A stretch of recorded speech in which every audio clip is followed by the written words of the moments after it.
You know it's a late night when. It's another go-round of SDH for Thursday Thoughts. John here, you there. I know it was a late night. And it was even later for those of us that were doing the post-game show, the full-time report on 92.9 The Game of the Odyssey app. And it was even later for the team and for Mike and Jason as they were flying back. I'm guessing they might have gotten back into their own beds about 5 o'clock this morning.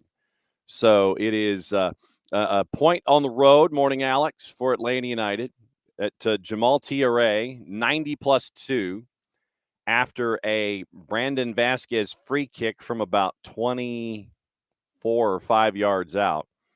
That on the air, that Abe did make a point to say in the postgame show, we thought that Brandon Vasquez was not going to have that one on target. It was well struck, and that was a 1-0 lead. We'll go over the numbers and all of the stats coming up here in just a little bit. Here's your layout for the morning. We're not gonna waste a whole lot of time considering it is a double match week. Technically, it's a triple match week with 3 games in 8 days. Todd Lewis of the Free Kick Pod, which is attached to our friends in Philadelphia, and Maryland's #1 Philadelphia Union podcast, I think is how it is. I have to look it up. But Todd Lewis is going to join us at the bottom of the hour, and he's going to break everything down from what happened with Philadelphia last night, down 2-0, tied at 2, and then someone forgot to mark Ty Barabo at 90+6. So LA found another way to lose last night in Philadelphia. So we'll go over what happened in Philly, and we'll go over what the anticipation is. We'll go over what the season has been like in Philly with Bradley Carnell now being in charge and just how different it is. And we'll go over what happened last night, and we'll go over Atlanta. And so we'll be kind of drifting in and out of what happened with Atlanta and Austin and what's going to be happening with Atlanta and Philadelphia. 10 o'clock and 10:30 is the Power Hour with Nino and Niko. With Nino once again, Nino Torres, our buddy from GOLTV. I have no earthly idea what he's bringing to the table. I have an idea, but I really don't know. So we'll find out when Nino joins us at 10, and then at 10:30, we'll talk about a very, very busy night in Major League Soccer, especially on the left coast for MLS After Dark that did not include what happened in Texas. It was a matchup that, no surprise, if you had taken the over at 5.5, you would have been in pretty good shape with Messi and friends in San Jose. Maxi Falcone scored in the first minute. Chicho Arango was like, not so fast, my friend. Do I have a pencil? No, apparently I don't. So then it was back and forth, and it finished up at 3-3. And Lionel Messi got a yellow card for dissent after the final whistle. I'd like to thank the center ref for giving that because Leo Messi is my captain on my fantasy team this week, and you get docked points when you get a yellow. So, so far it's a pretty safe margin in fantasy, but we'll go over what happened all of yesterday with Niko. We'll go around the planet with Nino. We'll talk about Philadelphia and what happened last night, and Philadelphia and what anticipates happening on the weekend with Todd Lewis. And we'll talk about Atlanta United and Austin here as we get you ready for the next 20 minutes. Reminder, it's going to be another session of Soccer is in Session presented by our friends at Kaiser Permanente at noon. We're going to try and catch up with as many champions from yesterday as possible. We do know Judson Hamby from Oconee County is going to join us at 12:15. Kickoff of that show is at noon. Judson Hamby at 12:15. We have reached out to Coach Kearns at Lovett and to Frank Zamora at Johnson Gainesville, and we'll see if they can join us in the noon hour and break it all down with what happened yesterday with championships. We'll go over brackets and let you know what's going on today.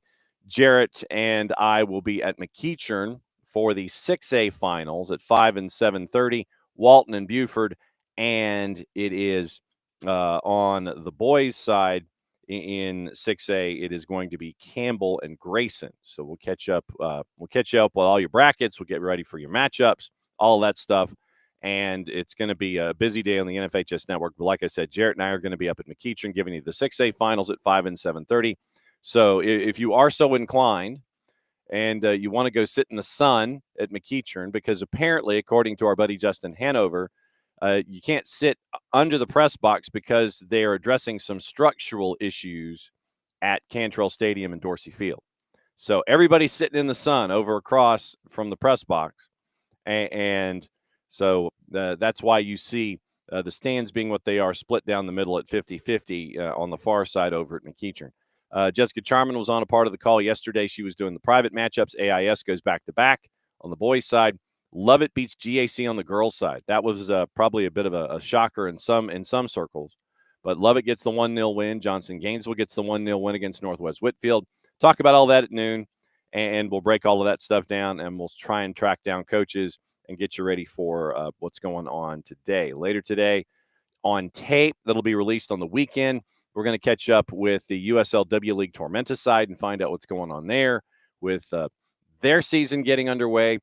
Sporting Jax's season got underway for those of you here in the southeastern footprint. They played their first match at Gene Cox Stadium in Tallahassee yesterday against the Reckoning, I believe, is the team name there in Tallahassee. So Sporting Jacks got 2 goals in a hurry, and I think they ended up with the Duke. So it's a successful day for Sporting Jacks. They unveil their jerseys, they unveil their squads, and they're off and running. So that's all that we got going on today. Tomorrow, once again, is the standard tomorrow, where we get you ready for the weekend. We'll go back over juice boxes, and we'll get you ready for everything more in depth and previews and things like that. And we'll get you ready for Atlanta United on the quick turn as they're going up against Philadelphia. That one is on Saturday night at 7:30, translation 7:40, and we'll break that one all down for you. So, all right, let's get into what happened last night. And it was once again an Atlanta United in control for, say, 30 minutes or up until the hydration break. And you had 3 key passes from Latte Lot. You had a couple of chances on net. You had a couple from Alexi. You had one from Ronald Hernandez. And then at the hydration break, then it turned into pretty much everything Philadelphia. Wow, that's a Freudian slip. But everything Austin. So let's go back and we'll take a peek at the numbers. And I get to do my ever popular sharing of the screen. And so we'll go over control and we'll go over all the stats and everything. Starting lineups on the day, it was kind of like it was listed as a 5-4-1 for Atlanta United. Brad Gazan in net. Left to right, Ronald Hernandez. 3 center backs, Luis Abram, Derek Williams, Noah Cobb, Matt Edwards at your right back. 4 in the midfield, Miranchuk, Klick, Sleesh, and Almiron. So it wasn't like a 5. It wasn't like a at times it could have been a 5-2-3, 5-4-1-ish kind of a thing, and Latte Lot was at top. A couple of changes for Austin coming from the weekend. Brad Stuver in net. Left to right, Biro, Cascante, Svatok, and John Gallagher. Then it was the midfield of Sabovic, Ilie, and Owen Wolf. And up top, it was your 3 DPs, Osman Bukhari, U.S. Open Cup hero Brandon Vasquez, and Mirto Uzuni. So it was a 5-4-1 lining up against a 4-3-3. Now, let's get into the stats of the day and the way that it all broke down. Where's my stats? You said the man's looking for stats, and he ends up looking and getting other things. Okay, so 51-49, according to our friends at SofaScore, was the time of possession, or the possession that was there. XG, or if you are Abe, the XG that he doesn't pay attention to, considering that the X-Abe was 1-1. XG for Atlanta United, 1.33 for Austin. It was a 0.8. 2 big chances for Atlanta, 1 for Austin. 18 total shots for Austin compared to 8 for Atlanta United. 4 saves by each Brad. 14 corner kicks total, 9 for Austin. 20 fouls, which was under the standard number from Malik Badawi. Malik Badawi traditionally calls in the neighborhood of 25, but he called 20, and he ended up with just the 1 yellow card against Atlanta United on the day. You had 20 free kicks, 10 each side, 14 tackles, 8 for Austin, so it was 8 and 6 on the day. So for individuals, for Atlanta United. Top numbers were shared by Latte Lot and Alexei Miranchuk. So Latte Lot on the day played 57 minutes. And keep an eye on the minutes that were played last night in Austin and how it might translate to the weekend against Philadelphia. Latte Lot played 57, one shot off target, 5 of 7 passing, and it was 3 key passes. So 5 of 7 passing, and 3 of them were key passes. But Latte Lot only had 5 passes on the day. We need to figure out how many touches he had as a part of all of that.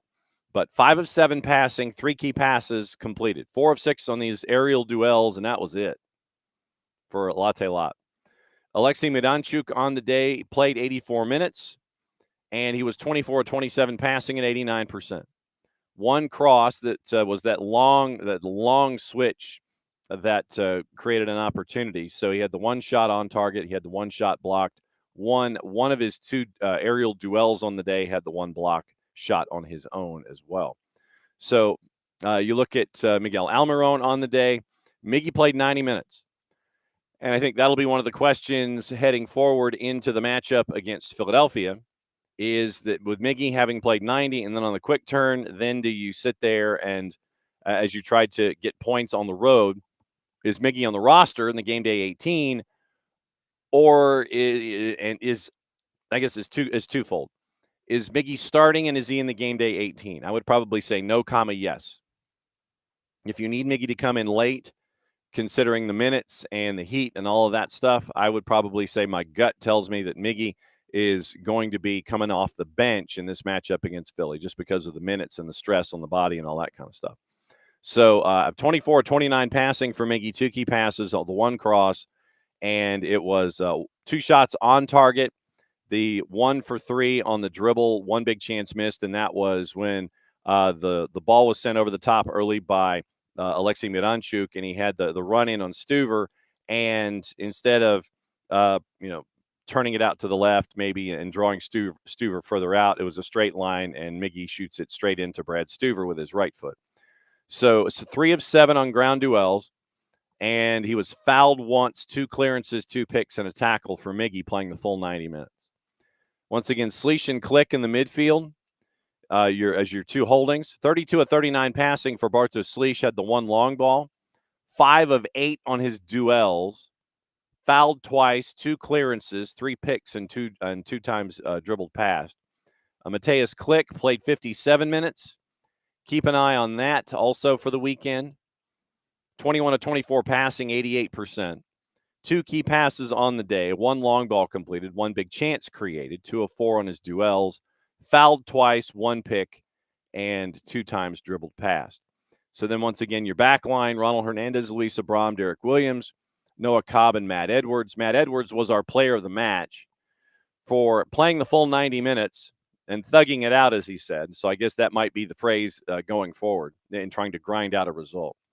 Do not be surprised, once again, monitoring the health of Brooks Lennon and Pedro Amador, if Matt Edwards does not put in minutes again against Philadelphia this weekend. 2 clearances for Matt Edwards, 1 total tackle, 2. He won 1 duel on the air and 1 in the ground. 32 of 37 passing for Matt Edwards, had 1 long ball on the day. But Matt Edwards, basically, he was a right back, then he was a right center back, he was at right wing. I mean, it was all over the place, especially in the second half when you're trying to create things. Same for Jay Fortune. You had Jay as a left back at one point, as they went from 5 at the back to 4.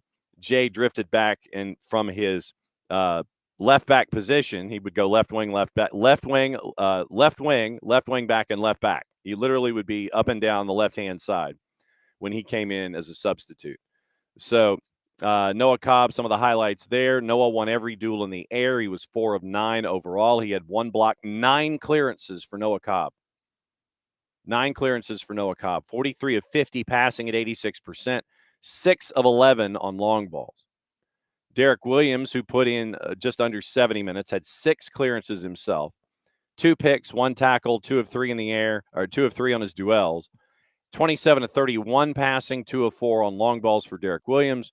And then Luis Abram on the day, 90 minutes, 7 clearances. So if my math is right, that's 21 clearances by your 3 center backs yesterday. Noah Cobb leading with 9. 1 block shot. It was 3 of 6 on the duels for Luis Abram. 35 of 42 passing at 83%. 4 of 8 on long balls from Luis in the matchup against Austin. And so Brad's numbers, just to give you Brad Guzan's numbers, not to be confused with Brad Stuver. 90 minutes, 4 saves, 1 high claim, 2 saves from inside the box, 23 of 30 on his passes at 77%, 10 of 17 on long balls in the outlets, and had the 1 clearance on the day. So that was your numbers with Brad Guzan.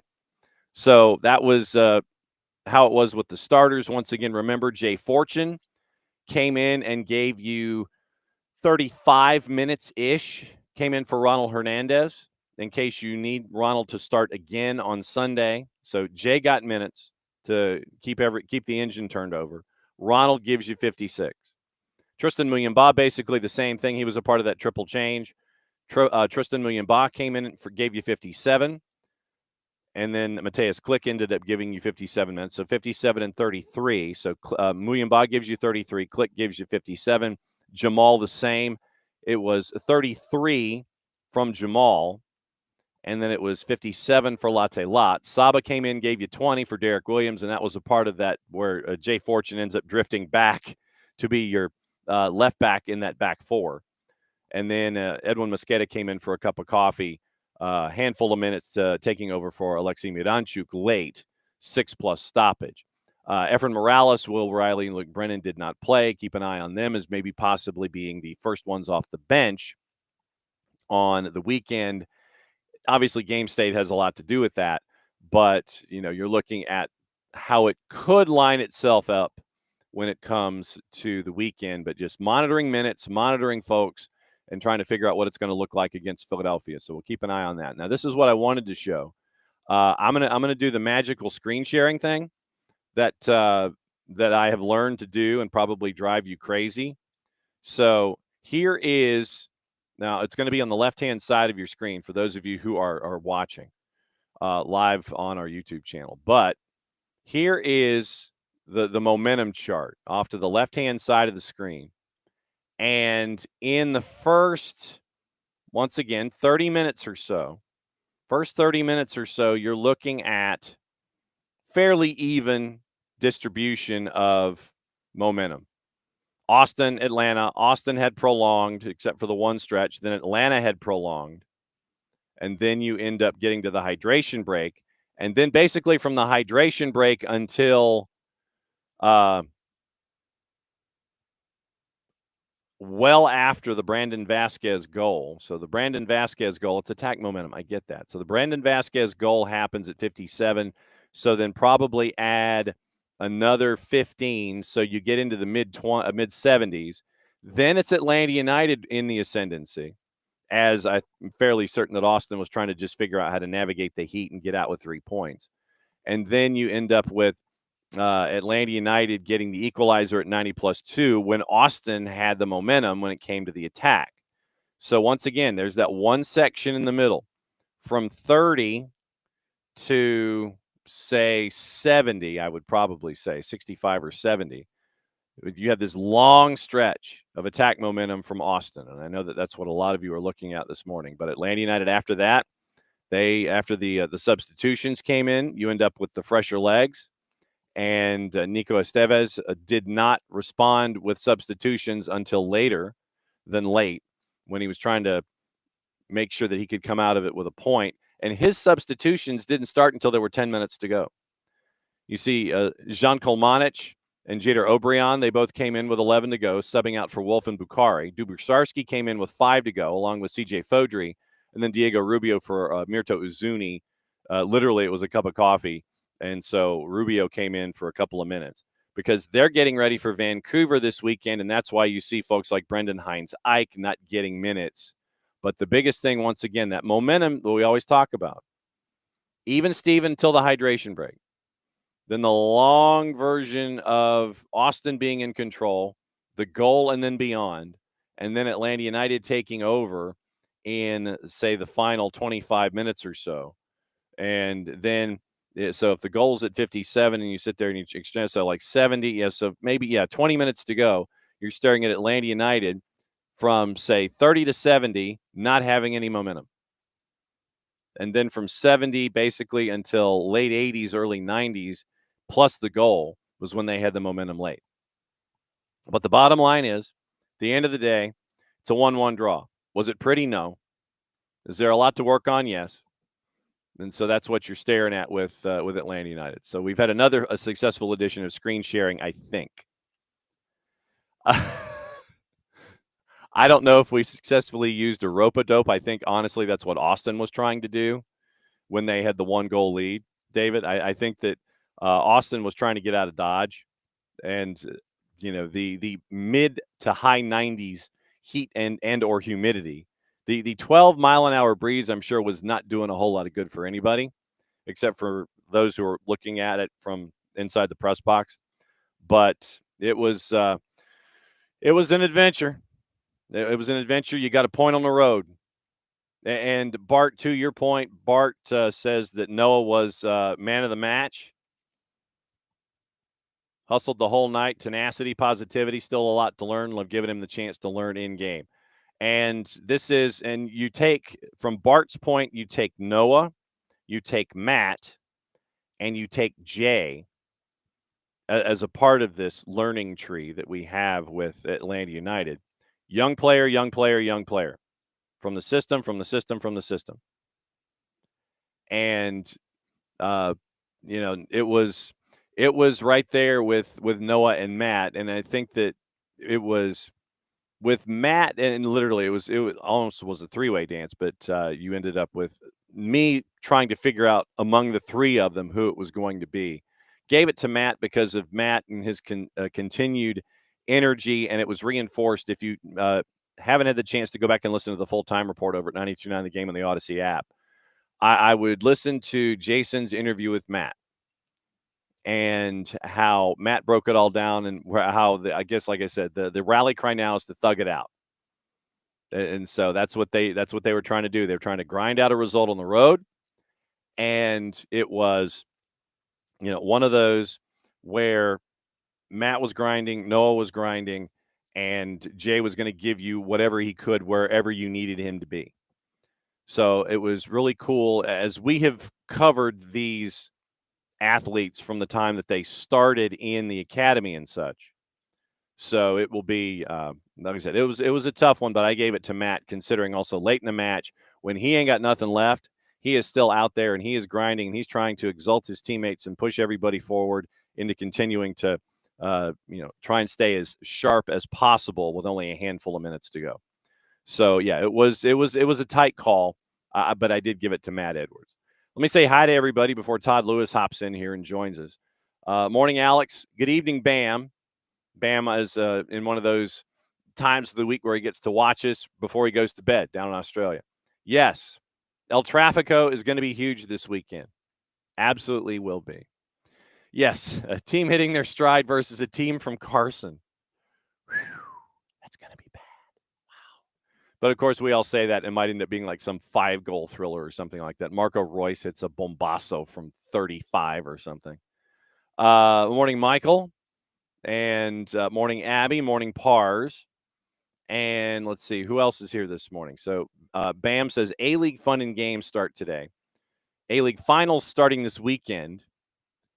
10% discount on tickets when they were released on Monday. Today, a 50% code got released, and then 2 hours later got changed to 20%. Man, jump on them tickets early. Jump on the tickets early. Yes, Abby, frustrating with the non-ability to score with a one-on-one with a goalie. Yeah, and it was Miggy going into the defender and Brad Stuver, and he was trying to push it past with the right. It was very, very un-Miggy. Then let's see. So morning, Pars. Morning, David.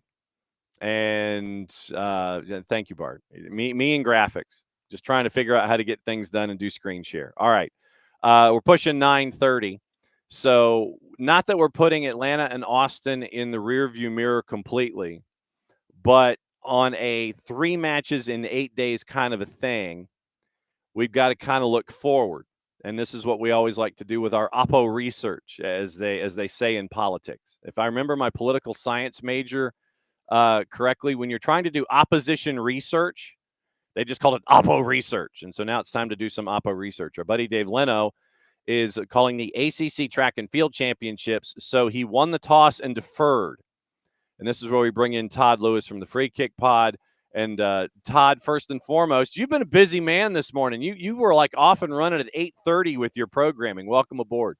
Yeah, thanks so much, John, for having me. Yeah, it's been a busy morning, but that's what happens when you have such a thrilling game last night. A 96-minute game-winning goal from Ty Baribo to complete the comeback against LA Galaxy. And so, yeah, when you have exciting games like that, of course, people want to talk about it. People obviously don't get a lot of sleep because all that's on their mind is, wow, a 96-minute game-winning goal. And you mentioned Dave Leno there. For your listeners who haven't heard that call, what a call by Dave Leonard last night on 97.5 The Fanatic, the Union's radio broadcast partnership. Hitting all of the promo points. Absolutely out of the blocks. You're hitting all of those promos. Yeah, Dave would definitely appreciate that. But Dave Leonard is such a legend, and grateful for the opportunity for him recommending me to come on the show and talk to you, John, for this upcoming game against Atlanta United and Philadelphia Union. No worries. All right. So for those that were locked in with MLS After Dark and Atlanta and Austin at Q2, I want to go over what happened last night. And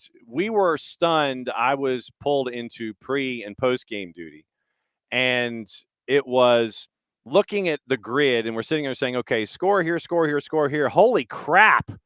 You know, it ends up as 2-0 out of the blocks with Cuevas and Fagundes scoring.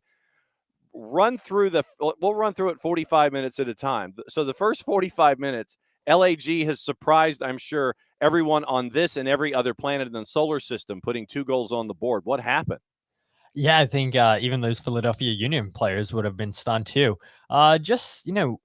Galaxy sitting back in the low block and the Union struggling to break that down. And I'm sure we'll get into this a little bit when we preview the match. But Philadelphia leads the league in crosses. And so Bradley Cornell never wants the players to go away from that, just sending crosses into the box. And so that's what we saw a lot of by the Union last night. And LA Galaxy did a good job, just clearing away those chances. You would have hoped or wished for a little bit more attacking down the middle.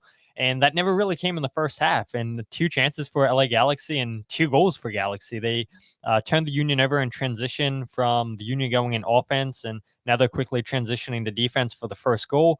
And then the second goal, it's just a poor clearance and Galaxy keeping pressure on the Union in the Union's defensive half of the field. And before you know it, it's 2-0. And so that was only the second time this season that the Union had given up the first goal at Subaru Park, and the second time this season at Subaru Park that the Union had been trailing. And so it was going to be interesting to see the mindset of this team. And to the credit of the players, to Bradley Cornell and his coaching staff, you score 2 goals coming out at halftime, and that's the exact response that Bradley Cornell would have wanted from his players.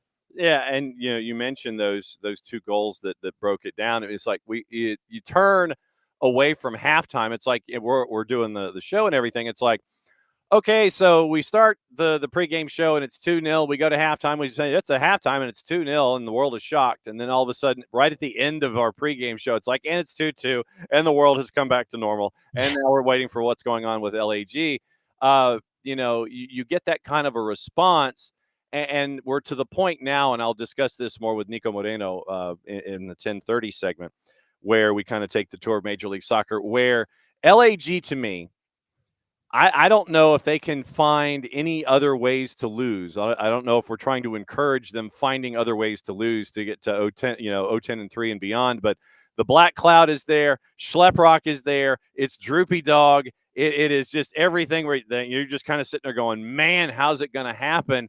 And how do you leave Ty Baribo alone? And actually, he wasn't alone. He had a teammate with him. How do you have an unbalanced number of LA Galaxy defenders trying to mark or not mark at the back post late as Philadelphia is chasing a game winner? How does this happen, Todd?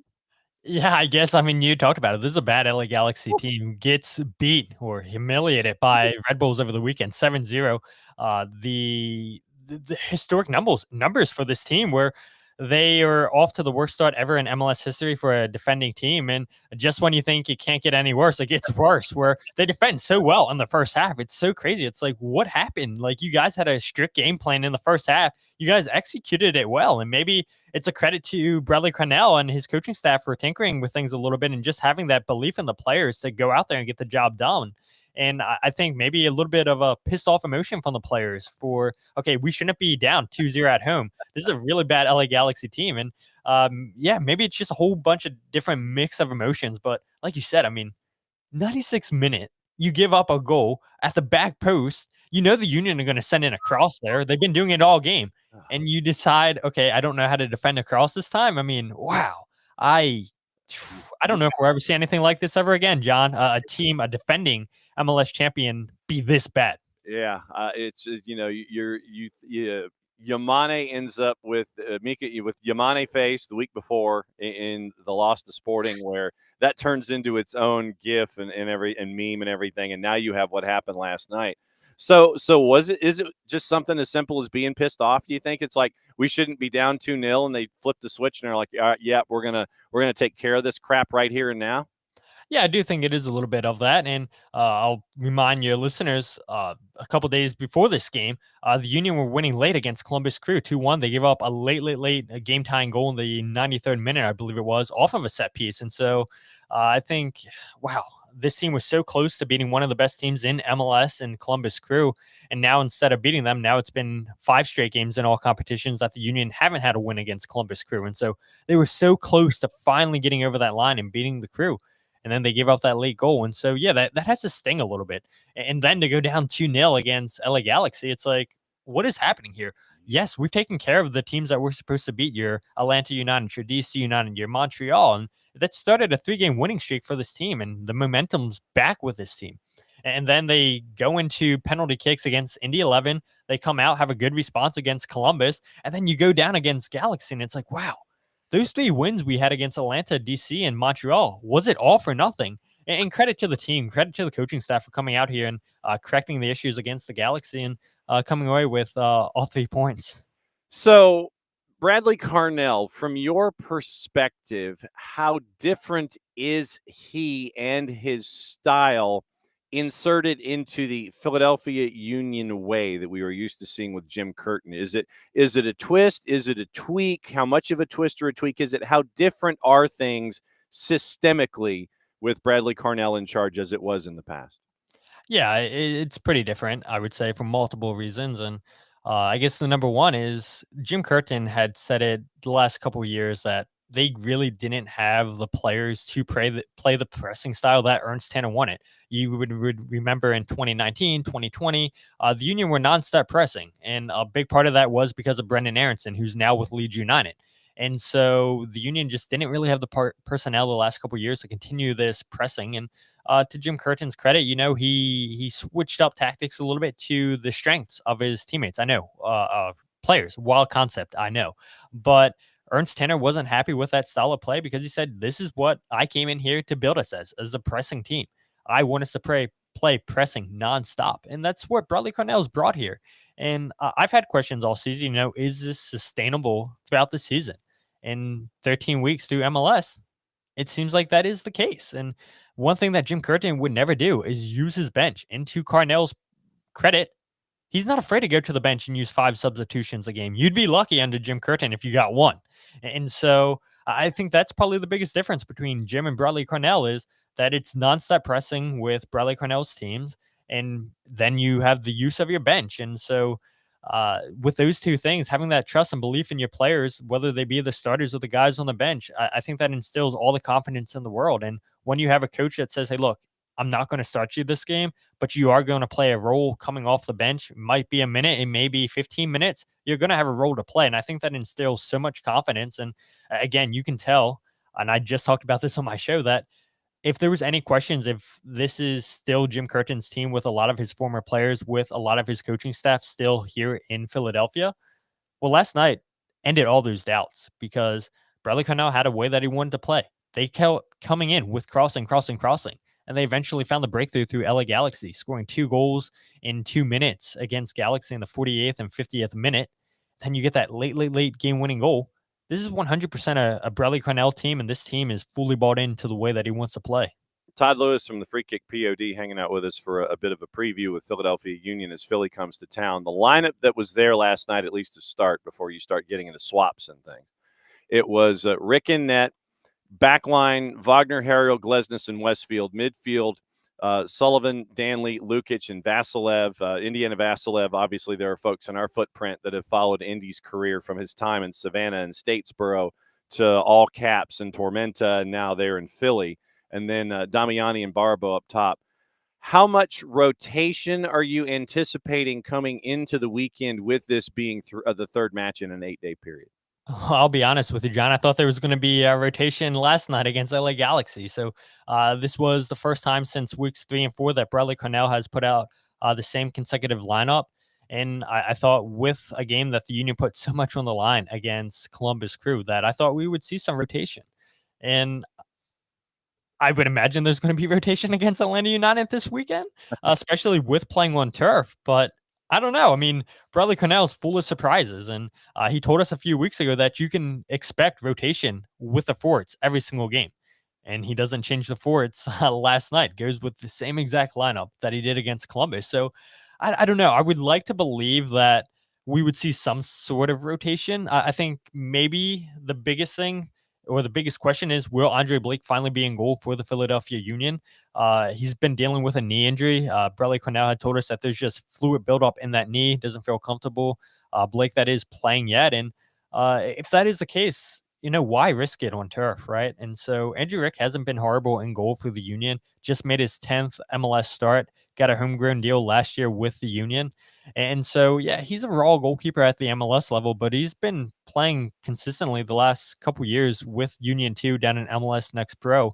And I do know that that's not the same level as MLS, but Andrew Rick hasn't lost the Union games. And I would say that the biggest difference between Blake and Andrew Rick is Rick's distribution out of the back. He's so good with the ball at his foot, and I think that just adds another element to the Union's game. That's an area against Columbus over the weekend that the Union exploited, with Rick just pinging accurate long balls over the top, bypassing the midfield and the defensive line of Columbus Crew. And so, yeah, I mean, if Blake really isn't 100%, why would you want to, test him against Atlanta in turf and potentially make the injury even worse? Because after the Union get done with Atlanta, then they go back to US Open Cup on Wednesday against Pittsburgh Riverhounds. And then a couple days after that, they welcome into Miami to Subaru Park. So, yeah, I mean, why risk Andre Blake? Make sure, if I was Bradley Cornell, if I was this coaching staff, Andrew Rick's not losing you games. You're still winning games, 5 straight games undefeated, 6 if you count the US Open Cup.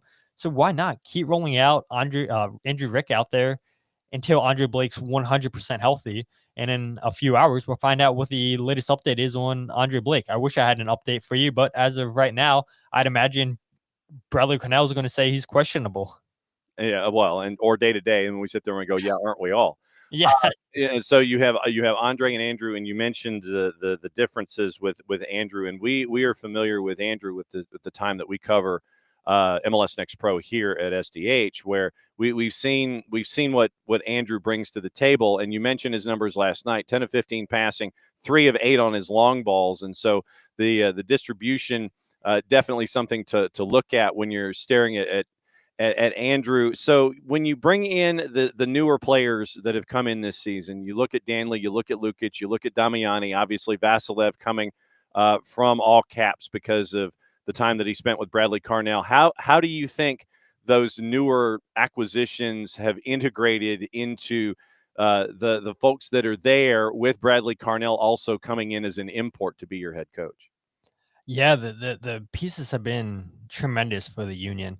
And I know that Atlanta fans didn't get to see a ton of him because he picked up a red card in the 56th minute with that player being Jovan Lukic. But he's been probably, in my opinion, the Union's best signing so far this season. He's been one of the most important players just with his distribution in the midfield, splitting the lines with his passing.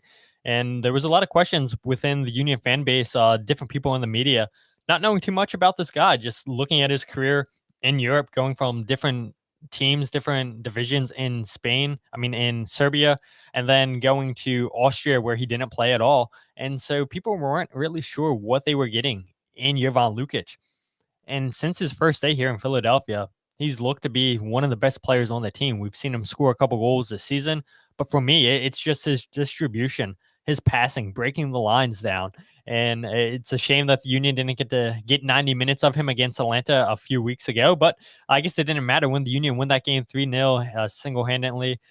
Being a man down didn't really make all the difference in the world. But yeah, for me, I think that he's been their biggest acquisition, their biggest difference maker with that passing, winning balls back. And we're starting to see Danley John Jock, the midfield partner, the number 6 partner of Lukic, 5 straight games now with goal contributions, and picks up another assist last night. And now we're just seeing the interchange between them. When one goes forth, the other one stays back, and they're starting to really pick up good chemistry within one another.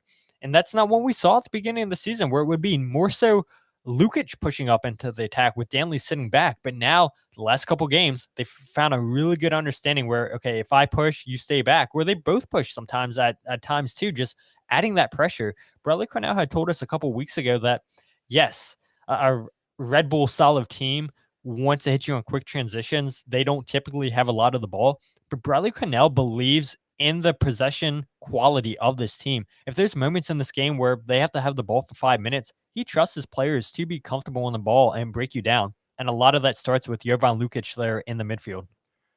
What, in your mind, gives Philadelphia trouble when they're going up against an opponent, whether it's style, personality, what have you? When have Philadelphia struggled on the field this season? Yeah, they struggle just with the pressing style because you want to be aggressive, and you push your center backs high up the field trying to win the ball back. And so I think there's a lot of quality on paper in Atlanta. And I was a little bit surprised just seeing the result a few weeks ago, 3-0, where I thought Atlanta could really hit the Union on the counterattack, take advantage of their aggressiveness. And I would say the same is true for just any team. It happened last night against LA Galaxy, where Danley John Jock pushes up into the midfield, pushes into the attack, tries to dribble by 3 guys, turns the ball over. Union always push their fullbacks up for it. They get caught out on the counterattack. So I would say, it's just, when you take those risks, they pay off sometimes. When they don't, then you better hope that your goalkeeper comes up with a big save or two. And it wasn't really the case last night for Andrew Rick because LA Galaxy didn't have a ton of chances. Yes, they scored 2 goals, but it's not like, okay, they're constantly going back into the Union's half of the field when they turn the ball over. So, yeah, I would just look at any team that have fast wingers, fast players that are going to quickly turn you over, go from defense to offense. And Jacob Glez is not the quickest center back for the Union. You talked about rotation or uh, different guys coming in. Jacob Glesnes, I believe, has played every single minute for the Union this season. And we saw a few years ago when that happened under Jim Curtin, he eventually got injured and missed the playoff game against FC Cincinnati. And so, yes, the Union are down a couple center backs with Neil Pierre and Jan Glavinovic, but will Bradley Cornell make a change this weekend against Atlanta and sit Jacob Glesnes and have that load management, a term that we're all so familiar with because of basketball? Thank you, Greg Popovich. Absolutely. But yeah, so far, I mean, Bradley Cornell just doesn't seem to operate that way, and seems comfortable putting Glesnes out there every single game. And yeah, I would just be curious to see, maybe is this a game that you throw out a Aluatu Makanya, who's one of the 2 only healthy center backs on this team. Nathan Harriel, who's a right back, has been playing as a center back, started once again as a center back next to Glesnes.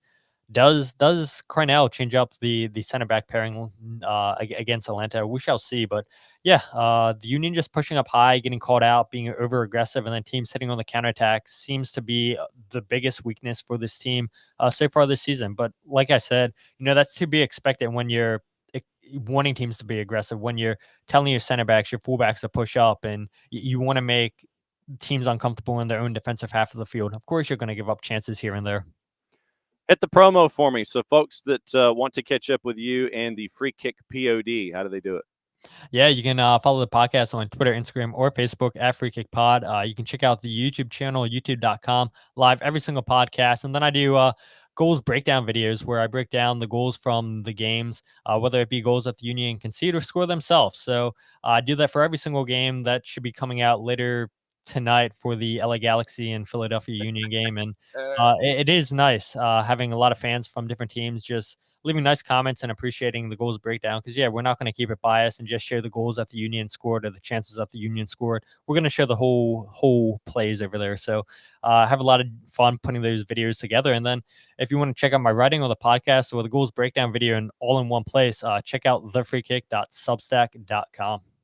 Thefreekick.substack.com. And by the way, just for full disclosure, in our Twitch pitch, we have one of our A-listers who is from up there, and is our buddy Rich Ransom. And so, of course, he saw you, and that was his instant reaction when he tuned in this morning. Todd! So, yeah, our buddy Rich Ransom down up there, who watches us down here, he instantly was drawn to the fact that we brought you in this morning. Yeah, I appreciate that, Rich. Rich is a good guy, so I'm not surprised that Rich is watching this this program. So Rich has good taste, and glad to see Rich here this morning. Why, yes, he does have good taste. So, Todd, you now have you've got the keys to the house. You have the garage door opener. So, if there's any time that you want to come in and chime in, just knock on the door or just open the garage and come crashing in, and we'll talk things as we go with Philadelphia. Don't be a stranger, my friend. Thanks for dropping by. Thanks so much, John. Have a good show. See you later. There we go. Todd Lewis from the Free Kick POD. And it was a chance. See, like I said, Todd already started his day, literally like 8:30 this morning. And he's got to catch up and get hydrated. You can hydrate on the show, Todd. I hydrate on the show. It's perfectly fine. But literally at 8:30 this morning, Todd was already gassed up and ready to go. He was like already off and running. He's doing the recap of everything LAG and Philadelphia. And I think that Bradley Carnell is having their post-mortem in the 10 o'clock hour. And that was why he couldn't swing it tomorrow. And so he's got to get ready for everything that he's doing today. And we were lucky to be able to shoehorn him in after his morning show in Philly, in the Philadelphia Universe, up in there. And so we were able to get Todd to come in this morning. And so that means that now Todd and Dave Leno have the garage door opener to come in here and to discuss things in the hours of chaos that we have here every single week. So morning, Lokeville, by the way. Rich, glad that you were able to see Todd before he jetted this morning. But yes, Abby was looking at temperatures. And by the way, like I said, morning, Lokeville. At the end of the match, 89 with a heat index of 94. I mean, yeah, it's just I mean, they had the during the extreme heat advisory, they did have that hydration break at 30, and it was intriguing to say the very least with how it was going to all break down. And like I said, we went over the numbers when it came to momentum and attack momentum and things like that. But I am intrigued secondarily as to how heat will affect, I mean, not only Atlanta, obviously, but Austin on the weekend. I want to know what Niko Estevez' lineup is going to be. And then you end up with the decisions that you have. Like I said, I think that with players 90 in Austin, I think that they might be on the 18s, but I don't think they're going to start.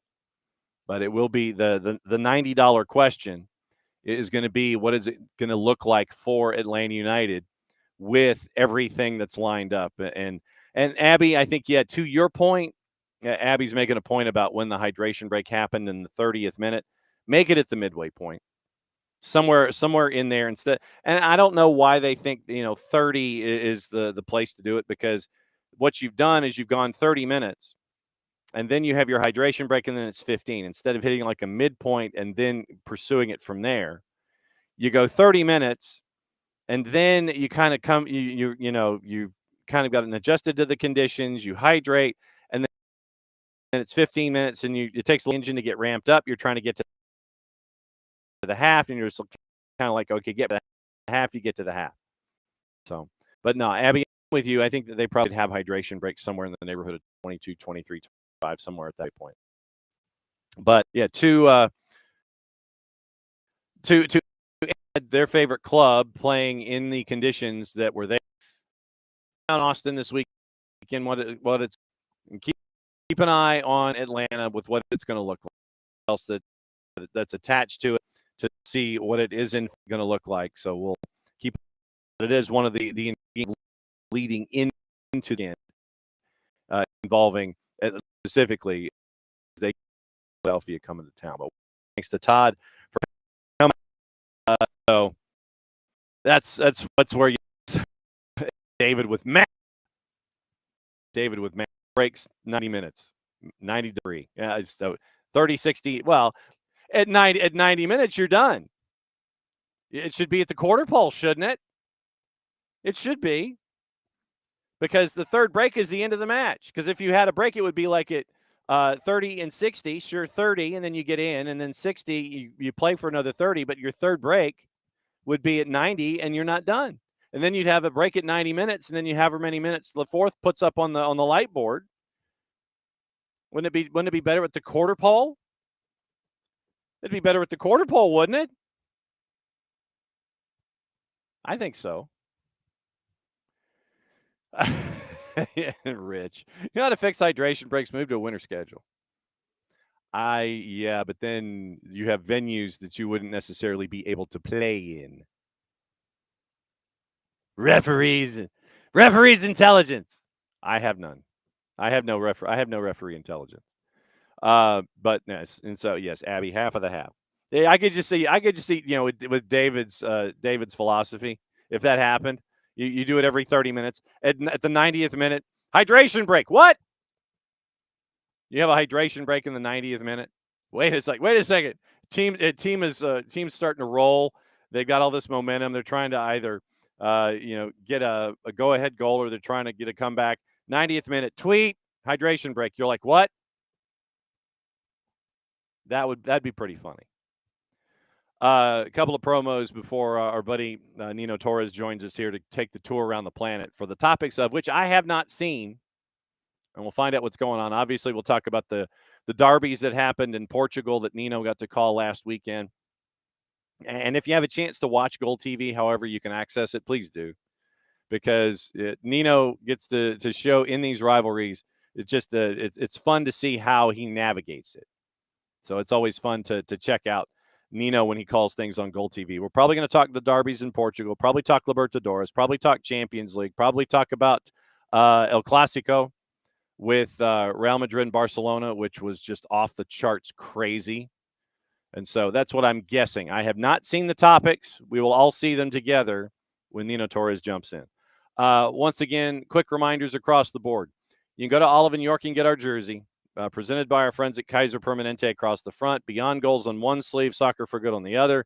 And the proceeds there go to our Soccer for Good campaign here in 2025. Don't forget, you can always go back into our IG archive and see Blue Steel, as shown by Greg Garza and Sofia Cupertino and our Maddie Cruz.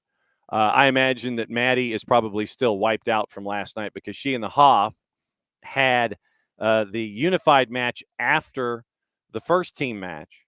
And it was a 1-1 draw. Late bombasso for the equalizer off a recycled set piece. So it was a 1-0 lead for Austin at home, and it ended up with a late equalizer for Atlanta United. So their first trip to Austin.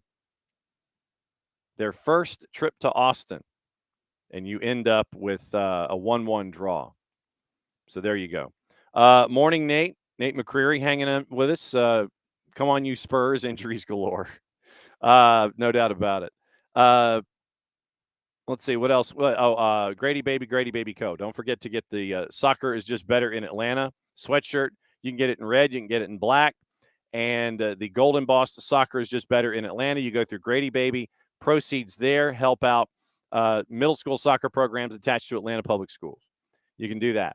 And that would be really cool. Also, the Marshall Islands, once again, they made their Kickstarter number. And so it's good that they have cleared that level. Looks like we're going to be spending some time in August in Arkansas to look at what's going on with the Marshall Islands as they hold the first ever Outrigger Challenge Cup, their first ever 11v11 tournament. And it's going to be them, Turks and Caicos, and the U.S. Virgin Islands all in Springdale, Arkansas, the week of August 14th through the 16th, where you're going to have your three-way dance and figure out who your champion is. I don't know if they're going to try to bring in a fourth team or not. Guam was supposed to be there, but Guam unfortunately had to back out. So be a part of the Kickstarter program. If you're going to buy the Marshall Islands gear, by the way, I have to send a scarf to Hong Kong. So I'm sending a scarf to Hong Kong. everything that you purchase to help out the Marshall Islands and show the love for the Marshall Islands Soccer Fed, it comes from England, except for the scarves, which come from the other side of that door. And so, like I said, I got less than 10. And with some of the packages that folks got for August in Arkansas, I'm probably sending those out and then having to reorder the Marshall Islands scarf. So very, very cool stuff there. Also, you could become a Fanatico for $10 a year at group.chant.fan. Let me see if I can spell it. Group.chant.fan/soccer down here /join. You can be a part of the Fanatica. You can be a part of our Fanaticos program, and you get a bunch of discounts. You get into the access on our Chant app, and you get a lot of discounts to a lot of different places, a lot of different breweries and such. You get to a catering outfit northeast of the city of Atlanta. They have a discount there. You also have a discount for a resort in Costa Rica. Should you wish to go see Alajuelense, Herediano, or Saprissa, you could stay at the resort. You get a code, you get a discount. You can get that by going to group.chant.fan/soccer down here /join, and you can be a Fanatico here at SDH. Once again, hour number 2 is the Power Hour, and it is Nino and Niko. Nino, we travel the planet. Niko, we travel Major League Soccer. We go back over what happened last night more in depth, and then we get you ready for the weekend by looking at some of the big matchups. It's supposed to be rivalry week. I don't know if it is sponsored by the favored beer and beer product of Major League Soccer, but we'll go over some of the key matchups. We'll go over them more in depth tomorrow. We'll go through more of the juice boxes, et cetera, and the keys and things like that tomorrow during the show. And we'll try to get as gassed up as humanly possible getting ready for that. Remember, today, Atlanta United, they probably got in like 5 o'clock this morning. So today is probably a rest day. You go in, you regen a little bit, maybe in the afternoon after you got your nap in and maybe some breakfast. And then you get ready for practice tomorrow, which is probably just going to be light. Just trying to get the cobwebs out of the muscles, trying to figure out who can do what. And then Philadelphia comes to town on a Saturday night. That's a 7:40 kick. And so it is a lot of different things going on, a lot of different leagues kicking off. It's USL in a bunch of different ways. USLW now up and running, in addition to League One and the championship. And yeah, it is the time of chaos without question, but it's the fun part where with all of the leagues going on and all the stuff that you have to try and navigate, and we get to tell all the stories of it every single day. I'm trying to think if there's anything else that I forgot involving us and what we're up to. I'm trying to think. You can go to soccerdownhere.net and get our gear. And what you can do in that particular, you go to SDH, you go to the shop function, you hit shop, all of our stuff with the new logo pops up, and you can get everything from sweatshirts and T-shirts to mugs and all of the tchotchkes and things. And Jason has also retrified a couple of teams that were here in the footprint. You can get their gear through the eyes of Jason and his artistry there as well. Once again, reminder, high school championships continue today. Jarrett and I are going to be at McEachern at 5 and 7:30 for the 6A championships. We'll talk about that more at Soccer is in Session Playoff Daily live at noon. Judson Hamby, the head coach of the winning Oconee County girls program in AAA, one of the best matches of the tournament going into it, and it did not disappoint. 90 minutes goalless, and then it was a back pass that got pounced on by Maddie Cruz, the star freshman for Oconee County. She scored. It was the only goal of the match. 1-0. Oconee County beats Jefferson, region rivals, and Oconee County three-peats, and Judson Hamby gets the win as head coach there. So very, very cool that we told folks coming out of the blocks. We told folks coming out of the blocks that this was going to be one of those games.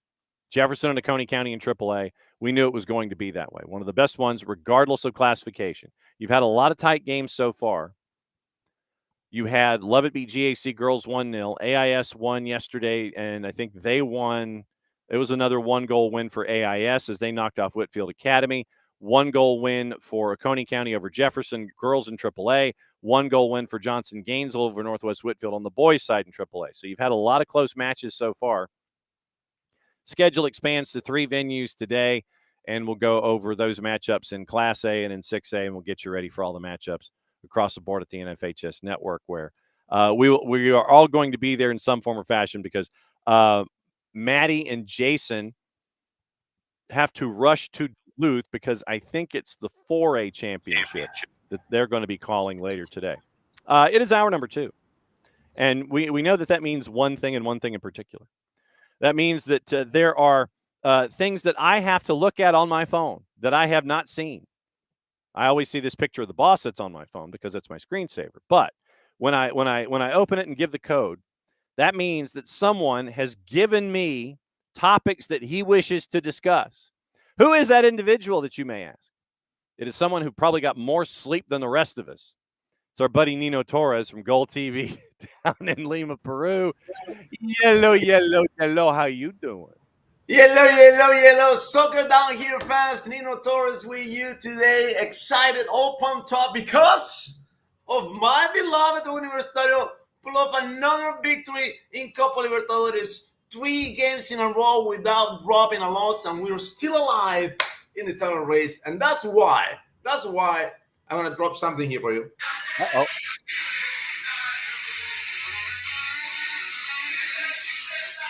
There you go. It's a little bit of, You fired up. See now, and I truly do appreciate the fact that you broke out the alternate dress black jersey this morning. I love the dress black. That is my favorite. Me too, man. Me too. Okay, so now that we are going fully loaded, now that you have you've played your intro music to get ready for this particular segment. Like I said, the way that this always works, I have yet to see your topics. I have ideas as to where we may go, but I am now going to hit the magic button, and we're going to see what the topics are that you have all lined up. Yes, Universitario is still alive in Copa Libertadores. Dale you. And he only had Dale you. Yes, Dale you. Yeah. Two exclamation points. So you're all fired up about this. So for those that have not had the chance to see what else is going on in Copa Libertadores, what have folks missed? A massive game last night in Lima. It's been for a while. I mean, I'm saying a while, a decade, right? That we could not beat the Ecuadorians. That in the last, I want to say 5 years, Ecuador is one of the countries with the third best record in CONMEBOL and Sudamericana and Libertadores, and they have our number. I mean, we just couldn't do it, and for some way, I don't know, somehow they dropped this year. Independiente del Valle was a monster, right? An 11-headed monster, and they're mere mortals now. The same with Barcelona. And we appreciate that they dropped their level, because that's the only way that we could beat him. And we've been in twice. In Guayaquil, and we've been in here in Lima. In Segundo Castillo, no, he was not wearing a bow tie or anything like that. But his team was lacking creativity. His team was not able to beat us in. And then we struggle big time. We struggle big time again, because we have to go, I don't know, 500 times into the box to get a goal, right? It's just ridiculous. But we got it. We got that one goal. We got the lead. We sustained the lead. And now everything is wide open, because now, tonight, River Plate plays Independiente del Valle in Buenos Aires. But River Plate, they took off. They took off already. It's the River Plate that the Marcelo Gallardo's River Plate that they will all scare off at the beginning, but it was not there. Right now, he was saying this, right? Hey, hold on a second. It takes time. It takes time to develop. Trust the process. And you heard this from many coaches in the planet, from many teams in the planet. But when Marcelo Gallardo says it, it's for real. And right now, River Plate is on the rise, and I don't know who's going to stop him here. I don't know. One of the things that folks missed out on, I believe, your Universitario Deportes was favored last night. You were a slight minus side favorite, but you were a big favorite nonetheless. It is the gentleman that was not wearing your he was not wearing your jersey, but he was coaching on the other sideline. The man who is styling and profiling, looking as only you can look. Mr. Second Castle himself. Yeah. And we have grown to appreciate his sartorial splendor and how he goes. It is, man, the man's busting out tuxes that have stuff that I've never seen before. And so it was bittersweet for the rest of the planet. You got the Duke and, fantastic stuff, but you did it against one of the best dressed men in the sport. Oh, heck yeah. You gotta give him that, man. You gotta give him that credit. But he's kind of like, he's toning it down now because the results are not backing up, I can be shiny, but my team is not shining. Maybe at least I'm gonna take the bow tie. No bow tie today. So but it is what it is. And one quick story from the game last night. You see that? Remember that that ball boy that Moreno congratulated because he played the ball so quick. Yeah. The same thing happened last night to us. The ball boy run for his life and got the ball to the player, and the player, boom, developed the goal, and we got the score. We got to score because of the quickness of this kid, man. and in social media, in here there's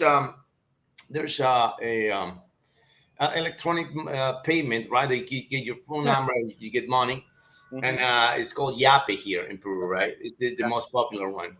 And everyone on social media, everybody get to Yape to this kid, man. He deserves a credit, and everybody is making a movement to pinch him for the kid because of what he did, man. That's awesome, man.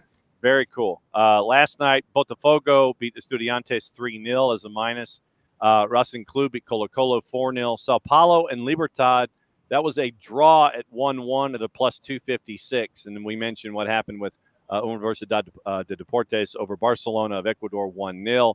Looking at the standings in the group stage, right now you're staring at Universidad Deportes second in Group B, behind River Plate, who is not lost in the first 4 match weeks. You though are played 5 match weeks, so you got to kind of look behind you at the Independiente del Valle, who are 2 points behind with a match in hand, and Barcelona right now is at 4 points, having lost their first 3, but they've turned things around. Right now, you got 1 match week to go in group. You're second, but it's kind of like yeah, it is. But I believe River Plate is going to take care of business at the Monumental tonight. No one in Congo right now can match up River Plate at the Monumental in Buenos Aires. Now the thing is, the next week we go into Buenos Aires. We close the group stage in Buenos Aires with River Plate already qualified, already in the next round. They got other business to take care of in the Copa Argentina, in the Liga Argentina.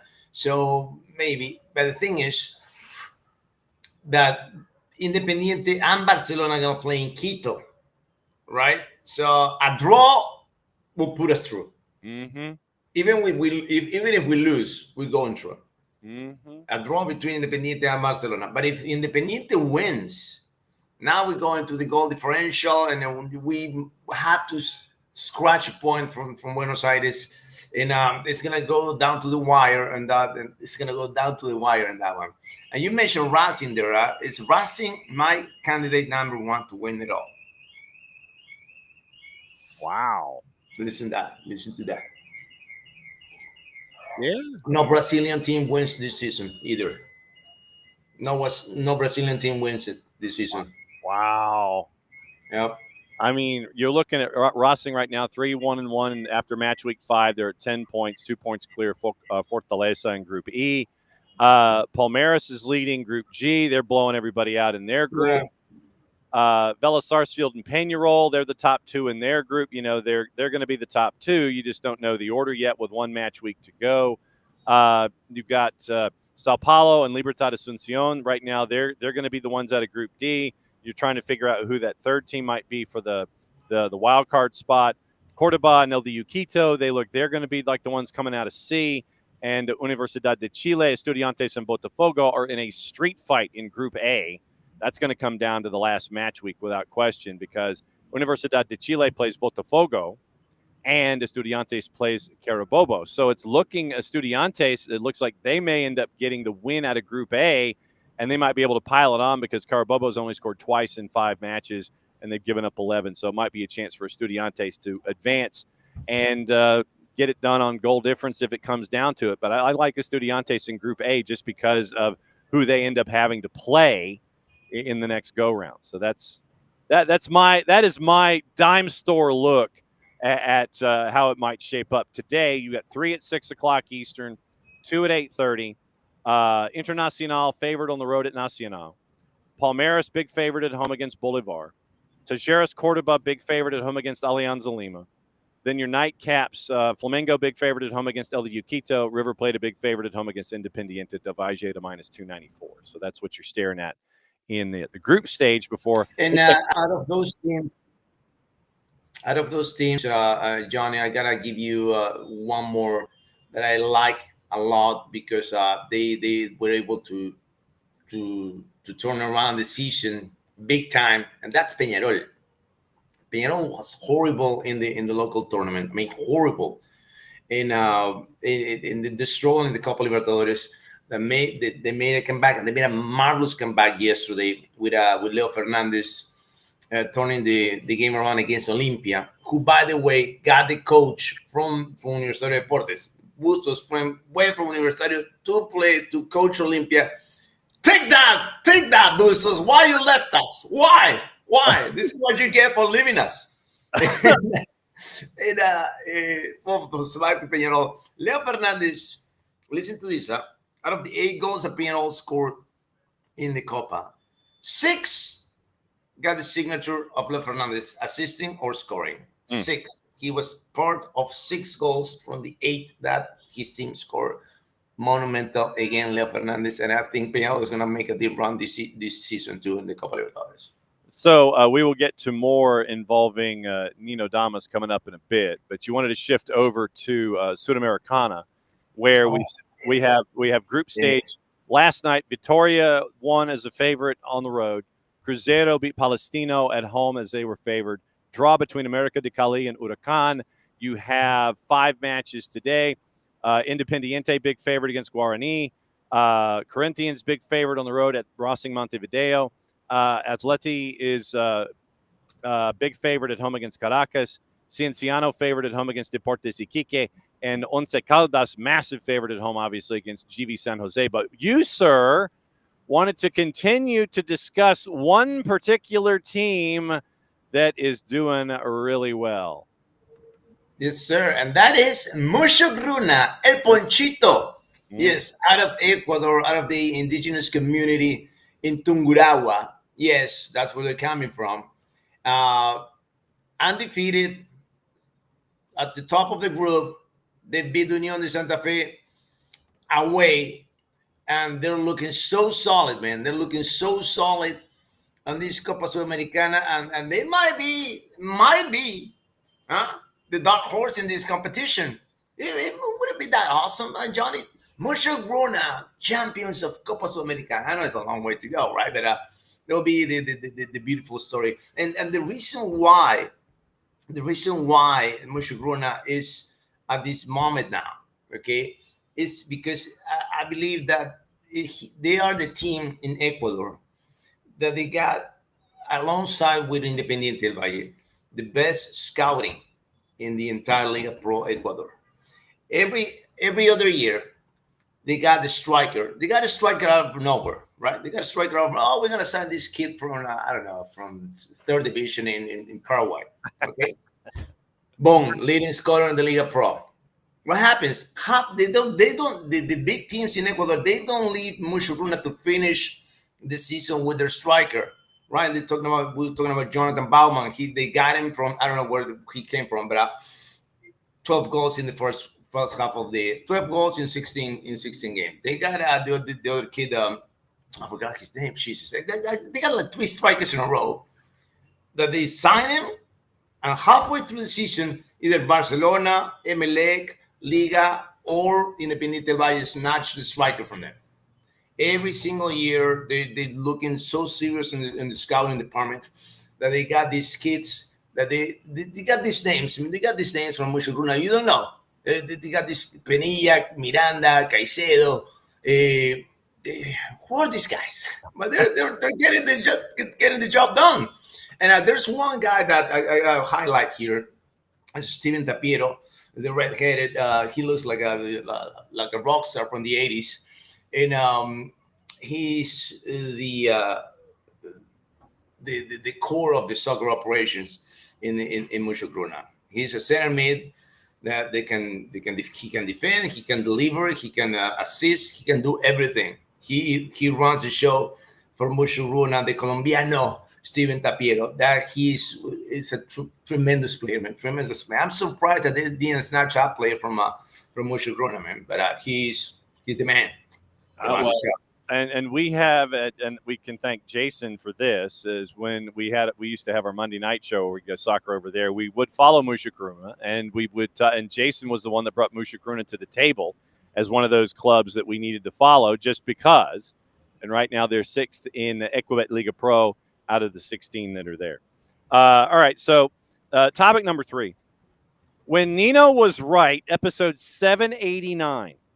Sporting will win the championship in Portugal, and Boavista could survive with 3 question marks. What is that about?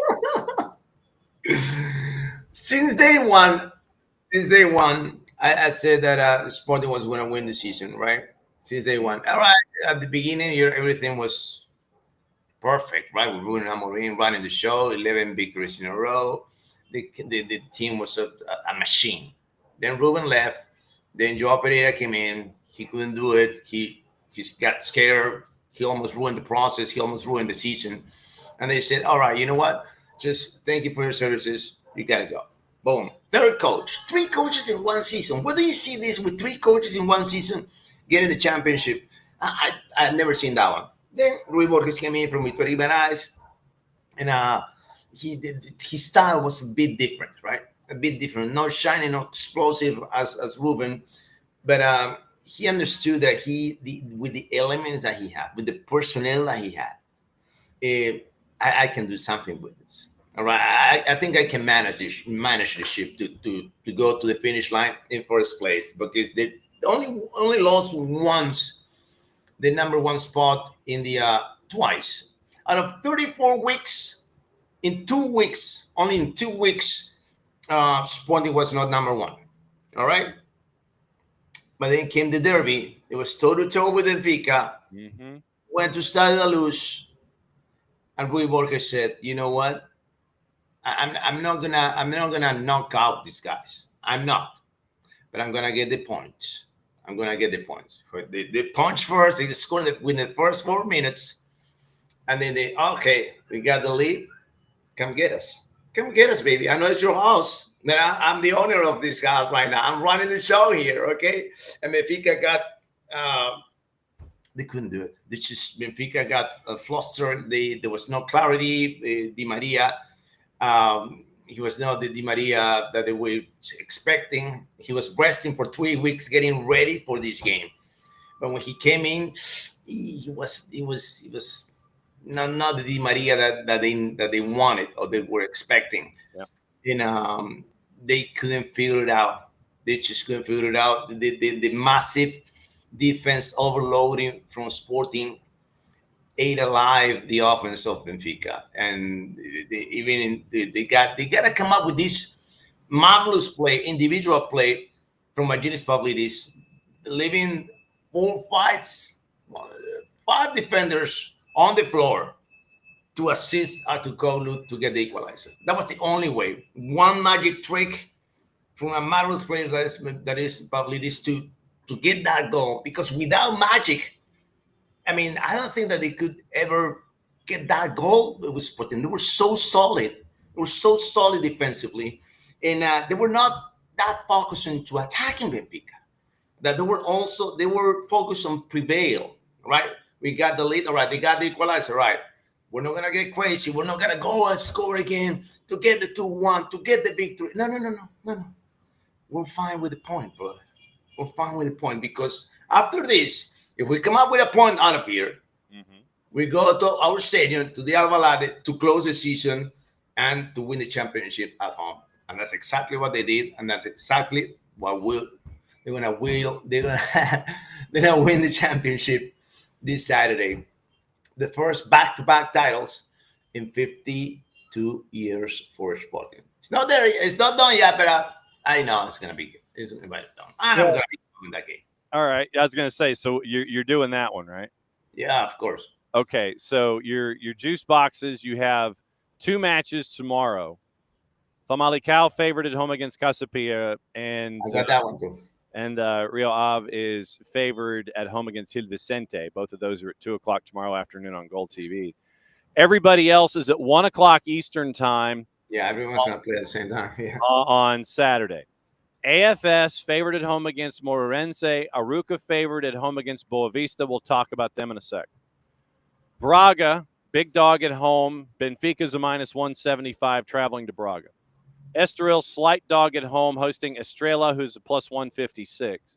Porto's a big favorite at home at a -323, hosting Nacional. Farense, slight favorite at home against Santa Clara at a +165. Sporting a -385, hosting Vitória Guimarães, who is a +985. The standings as we go: Sporting and Benfica tied on points at 79. Sporting has a +3 goal difference. If you want to get down to it, if you end up tied on points. Porto and Braga needs some help. They need the win against Benfica, and they need a whole lot of goals to get to third. I think that's going to stay with Porto by the time we're done, because with Porto playing further down the table, I think Porto ends up with your number 3 spot. And then it comes to Guimarães and Santa Clara to try to figure out your 5 spot, who's going into Europa Conference League. Now we go to the bottom. Yes, we go to the bottom, and this is why we spend time talking about folks like Boavista, AFS, and Farense, because of how we just want to ish on Boavista and how they handle things. And then you introduced the fact that AFS might be worse as an organization. Here's what's happening. 16th you want to avoid, because that's the promotion playoff with the number 3 team coming up from Liga B. That's right now AFS, because they're at 27 points, and the tiebreakers and such, I think it's head-to-head is right now the difference. Farense is at 27 points. They have better goal difference, but they have worse head-to-head against AFS. Boavista is at 24 points. They have the worst goal difference, and they need to beat Aruca and get some help. How could Boavista survive with this math, sir? Oh man, I was calling the derby but the Porto Boavista derby, and I said at the end that Boavista is relegated, right? Because it was, you look at the points, so they're done. But then my guys from Portugal, they're like, no, they're not done yet. They're not done yet. I mean, it's gonna be a crazy combination of results to get it done. But they could, I mean. All right, so it's 27 apiece, right? But the thing is that the head-to-head, Boavista got he's gotten the upper hand against the other 2. So if Farense, yes, if Farense, because it's not, it is the head-to-head that prevails instead of the goal differential here. Mm-hmm. So even though the goal differential for Farense is -20 and Boavista is -34, I think it is, they can get ahead of them. But it's going to be tied. This will go wild, because they could be triple tie at 27 if Boavista wins and Farense and AFS lose their games. Mm-hmm. We're going to triple tie at 27, and Boavista could be safe. I mean, safe-ish, quotation, because they got to play the relegation playoff. But it is possible. It is possible, even though since this system was installed in the Liga Portugal, is it 5 years now? 5 years now. Every single year, the team that is coming from the second division beat the ones in the first division in that playoff. So but we don't know yet. It's not over until it's over, baby. Oh my God. All right. So we'll hang on to that piece of info. And I know that you wanted to wrap up with what's going on in Peru. What in the wide world of sports is going on now? Yeah, we talked about this the violence thing in Peru last week, and we got another episode. It's I mean, it wasn't that it wasn't that scary, but I was scared for the families of the players of Universitario Deportes, because at the end of the game, Universitario played UTC at the Monumental, and we lost the undefeated condition after 37 games. We lost for the first time at the Monumental because coach was using an alternative team, because the game that matters was last night against Barcelona. Yep. Right, we're going to save our players. We're going to save our starters for Wednesday. All right. So he put an alternative team, and the team wasn't working. He made substitutions in the second half. The starters came in, but it was a bad game. Just a bad game. Like it happened to anyone. But at the end of the game, all the people left, almost all of them, and players were talking to their families, and this group of people came down to the stands, to go in the first line, right? Get close to the players, and they're starting throwing things at the players. Hey, you don't do this. Why you gotta play for our team? And the kids were there. Families of the players were right there, and this group of insane people was going almost. It could have been a situation where people could have got hurt. It didn't happen, right? But there's a part of the ultras from Universitario de Deportes complaining to the players, but they got up close, way too personal. And one of the players, Rodrigo Ureña, went up to the stands, because his kids were there, and he went out there and almost got into a fight with these people. And then the security, I don't know, where was the security, to be honest. Yeah. Where was it, the team security? I don't know. I think there were like 5, but there was like 50 people. There was a group of 50 people that went down there to the close to the pitch to put pressure on the players. But yeah. So stop, people. Stop it. It was a one freaking game. It's not like the team is, doing badly. Oh man, we're so bad. Number one in the tournament. Yeah. We're right there on the verge to qualify to the second stage of Copa Libertadores for the first time in 25 freaking years. And you coming in here because you lost one game, 1-0. Come on. Yeah. Come on. Focus, people. Focus. Jeez. All right. So what are you calling this weekend? Calling the Sporting. The Lions at the Alvalade. They're gonna crown the title at home. Doing the Family Cup game tomorrow too. We're doing Peñarol and Nacional. And man, I'm so excited, Johnny. I've been following this team, and it's crazy, right? Because in 25 years, in this century, since we turned the page into the 2000s, Sporting won only once, right? 2001, 2002 season, only once. I get to call 3 championships for these guys, 3, and that's special, man. That's special. And also, I gotta say thank you to the to FC Porto, because sorry.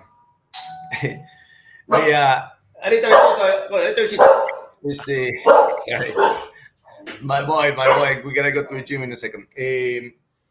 FC Porto chose my call. Chose my call.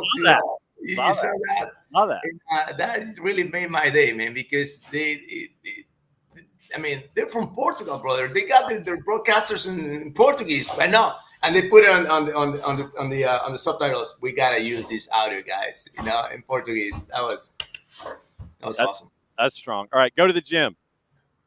Yes, sir. I got my boy here. He's so. Ya voy, Pichi. All right. Yes, exactly. So, love you, my friend. Be safe. Have a good workout. May you not strain anything or pull anything, and have great calls. And we will catch up with you again on the flip side. Enjoy the gym, my friend. Be safe. Thank you, guys. See you next week. There we go. Nino Torres from GOLTV. He's heading to the gym. He's a lot braver than I am. He's heading to the gym. So Nino's going to the gym, and he's going to make sure that the house is properly protected as he goes. But it's always great to catch up with Nino over at GOLTV, and with what we get to find out there. It's almost like almost like a soccer over there-ish segment every single week where we get to kind of tour because of all of the different leagues that Nino gets to call on GOLTV. But with everything that's going on in Portugal, and because of how it might impact the transfer situation involving England and Victor Gyökeres and Ruben Amorim and all of the different pieces that are pieced together, that's where we kind of keep an eye on things. And then just the stories involving folks like Boavista and AFS and all of that are important in the grand scheme of the business of sport. That why we get to talk about it. And then obviously you cannot ignore Libertadores and Sudamericana. And so with what's going on there, we get to talk about all these different things. So it's kind of like touring the planet in a half an hour with our buddy Nino Torres at GOLTV. So you can get GOLTV at Fanatis. And here's that plug. fntz.co/soccer down here. You get, let me check it real quick. Because I think they just added Tigo Sports out of Central America. So let me see what we've got now on Fanatis. It is Teise, Nuestra Tele, CDO, For the Fans, Liga 1 Max Pro. I'm trying to see if I've forgotten anything. Libertadores Match Day 5. All right, so Teise, Liga 1 Max Pro, all the BNs, and I mean all the BNs. You get all the BNs. Teise, GOLTV English and Spanish, CDO2, Nuestra Tele, and that's just for starters. And our friends at Teise are doing, they're doing their morning show, Sportia, right now. So that's what we're watching there at Fanatis at fntz.co/soccer down here. So this is where we make the tag and we go from Lima, Peru to Seattle, Washington, where we know someone had a bit of a late night. We kind of did too, but I don't think it was as late as this guy who's probably on cup number 2 of the coffee. And in the either in the Rave Green mug or in the Wazoo mug. And we'll find out what that is. Our buddy Nino Torres from, he went Rave Green this morning. Okay. From Sounder at Heart and Pulso Sports. So you went Rave Green for the mug. Are you on cup number 2? Where are you? Yeah, this is cup number 3, man. Like you said, it was a late night, trying to catch a couple of games, at least 90, to 80 minutes. I didn't finish watching the whole Real Salt Lake Timbers game, but yeah, just trying to catch some games. Obviously, a lot going on here in the Pacific Northwest. So I am here, man. 3 cups in, ready to go for whatever John might throw my way. All right, so let's start with the home. Let's start with the home match, and then we'll work our way through the rest of Cascadia. So Seattle. How would you describe giving up 4 to LAFC and not scoring 1 themselves? Yeah, I think that the game got a little bit away from the Sounders' reach, but I just thought that there have been way too many assumptions and overreactions when it comes to this specific game. This was a heavily rotated Sounders team. You needed to give minutes to a lot of guys. You got Leiva and JP that both started, haven't had a lot of minutes this year. You start Osasa de Rosario, first start in MLS. You have to put in Thomas. I mean, all of these other things that needed to happen. In what other game are you going to be able to do that? When else are you going to be able to get these guys competitive minutes than in a week where you have a game Saturday, Wednesday, Saturday? You got to play a very tough game against the Portland Timbers. So for me, it's all good and well. Did Seattle, and can we make some assumptions and some conclusions that are not great in this one? Sure. I think that Jesus Ferreira should have been better. I thought that Jay Bell has kind of shown in a couple of games that in the three-man setup, I don't think he's the right choice when it comes to that middle guy of the three-man back line. They went back to the 3-4-3. They looked better when they went back to the 4-2-3-1 in the second half. Brian Spencer admitted that. He said and mentioned that the reason why he set up that way is because he wanted to match what LAFC gave you in that 4-3-3, that formation had worked in the past. So there's reasonings to everything. And for me, that's good enough. I understand that we're in a day and age where we have to be reactive and we have to have a statement and a reaction right after the game. And it's either you're good or you're awful and you're terrible.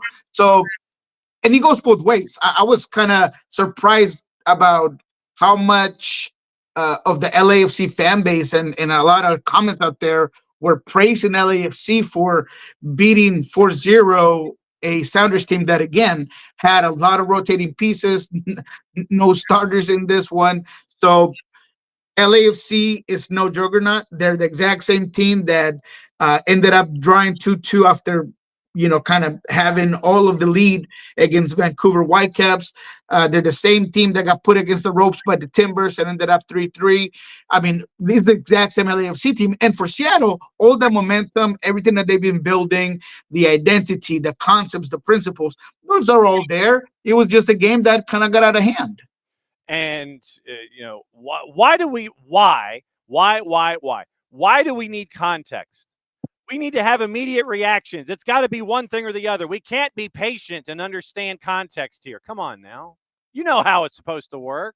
Yeah, exactly. That's kind of the reaction that I'm hearing from everybody. It's like, I don't understand why we have to just change it against LAFC. Why can't we just go and put a starting team every single time? I was like, man, you need to manage your minutes. This is not a sprint. This is a long race, right? I mean, this is a marathon. You gotta understand that when it comes to LAFC. I heard a lot of people being upset saying, well, when you throw in the towel against a top team, that's not championship mentality. Well, neither is trying to overreact on a Wednesday game and maybe put your best players in a position to get hurt for the future and really have issues moving forward.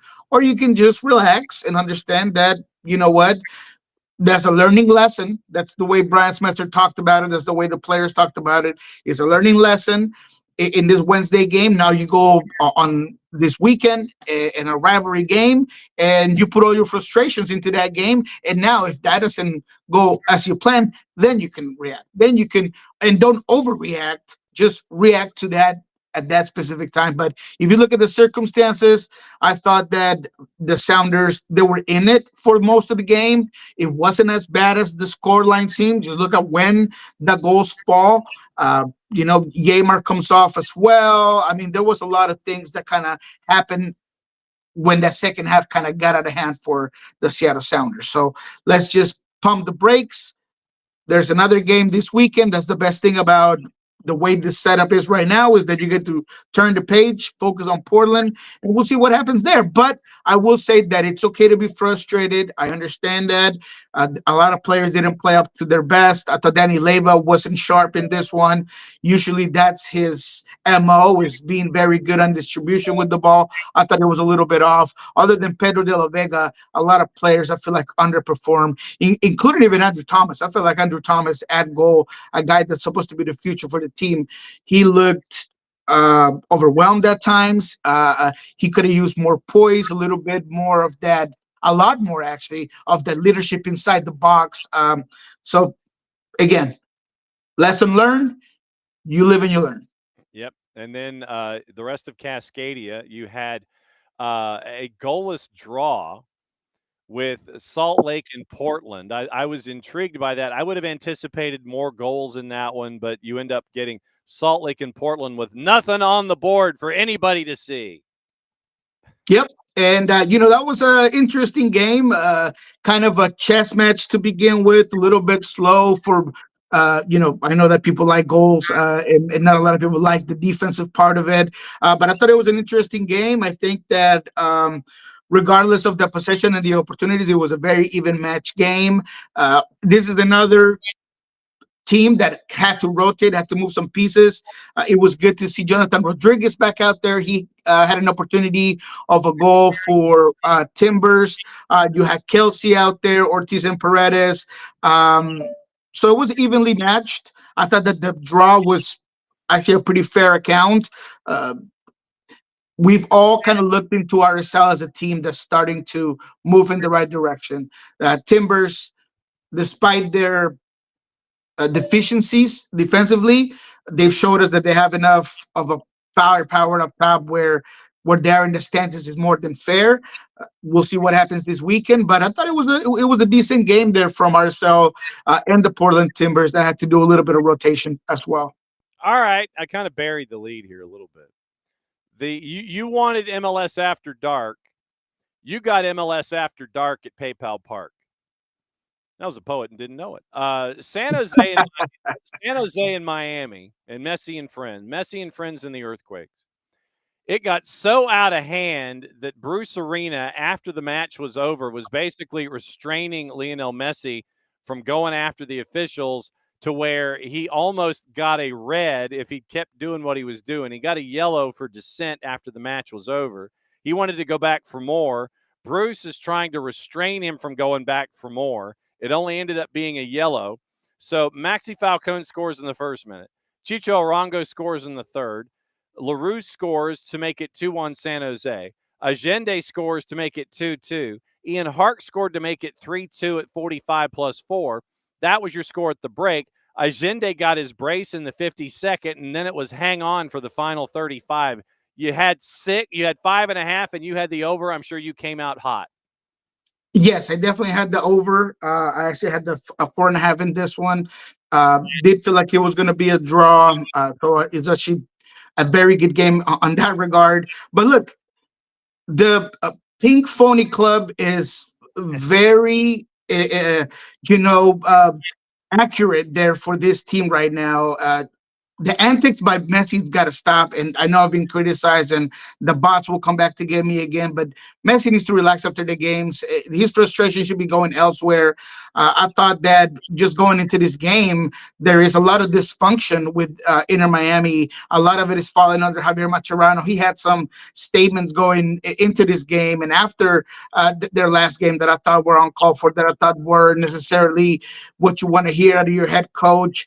We've talked about the defense and the issues there. So just the goal that Arango got. I mean, this is exactly what we're getting out of Inter Miami. Mistakes that were not there before, issues that, although defensively in the past have been an issue, you had enough of a firepower they were going to get back into every game.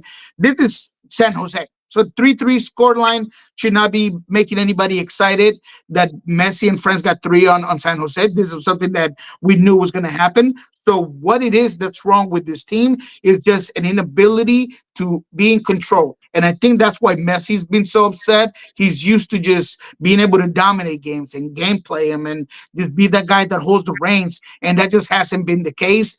He was pretty involved in this one, but not necessarily in the goals. He had a gorgeous pass into Jordi Alba to kind of like the pass before the pass. But, he was a little bit limited. That's another thing that gets him frustrated. But this Inter Miami team is just too dependent on Lionel Messi. They have a huge issue by not having a 9 that's scoring goals in the exact same pace that Luis Suarez was having it last season.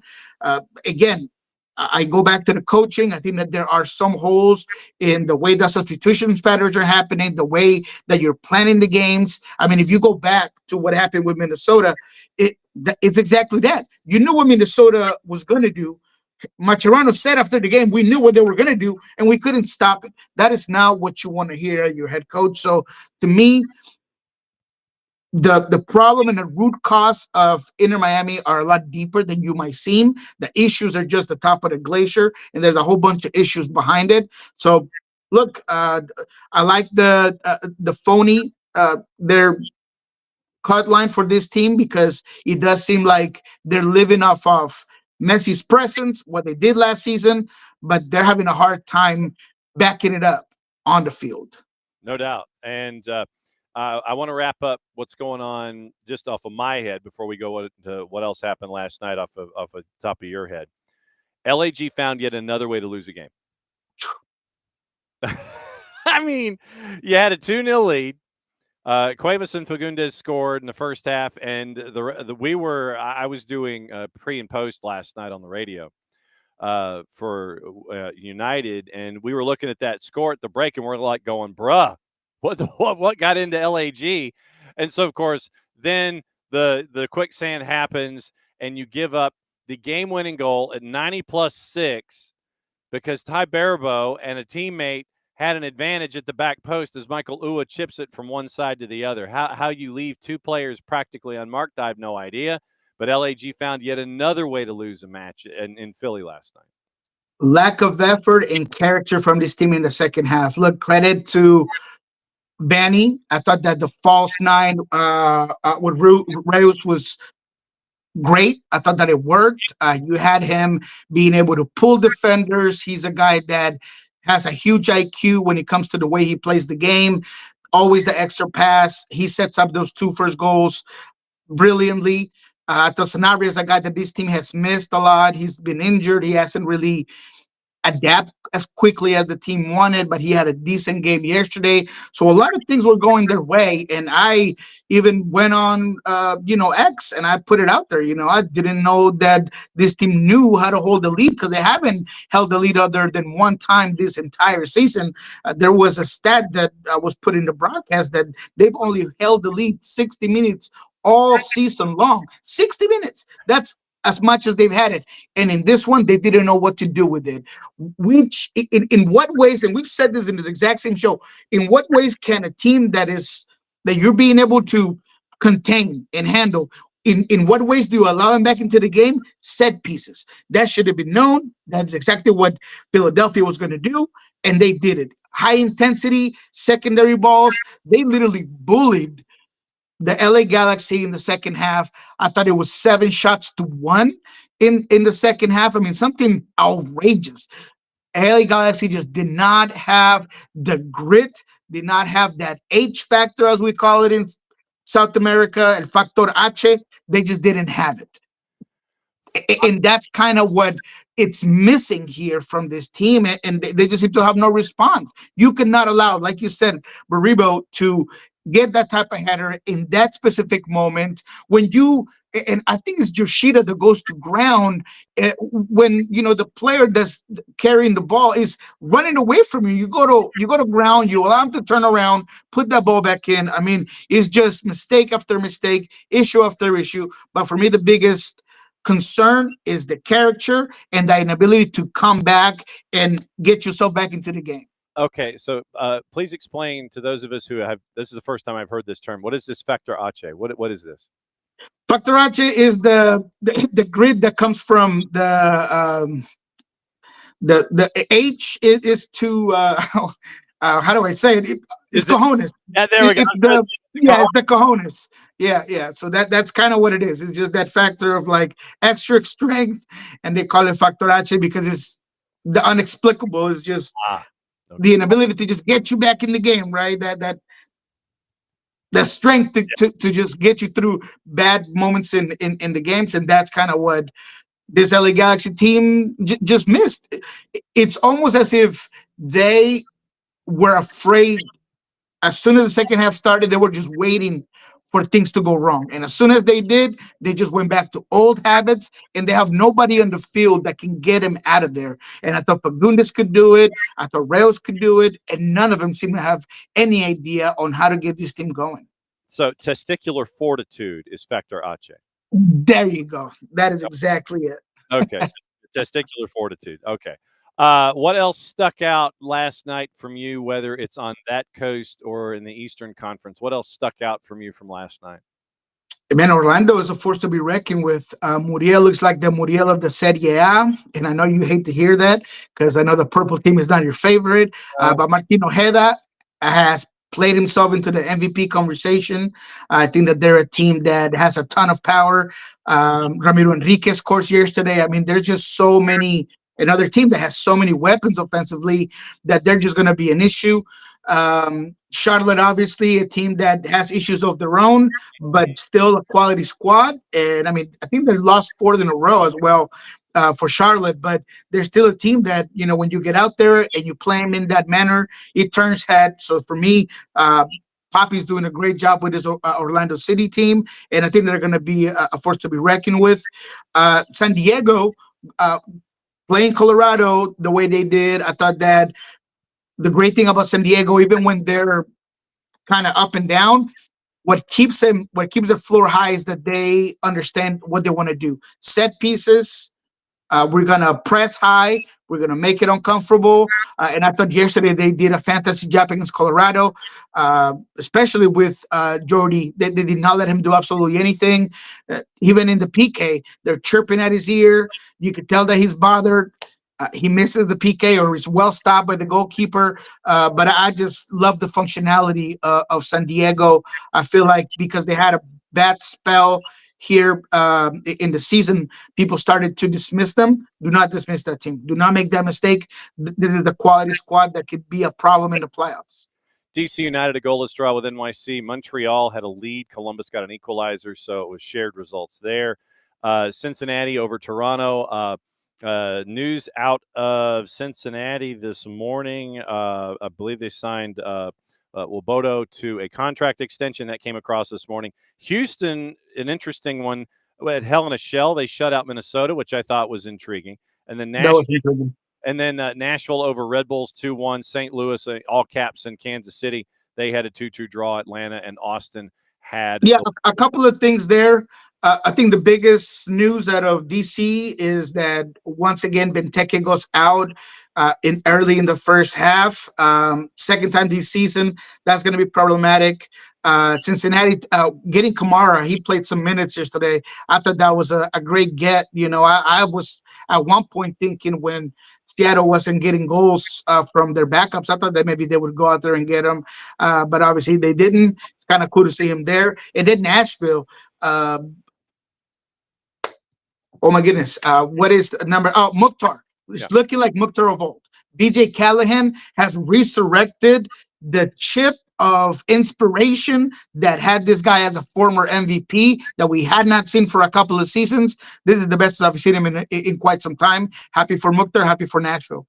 All right, so it is rivalry weekend coming up here. 3 matches in 8 days for most.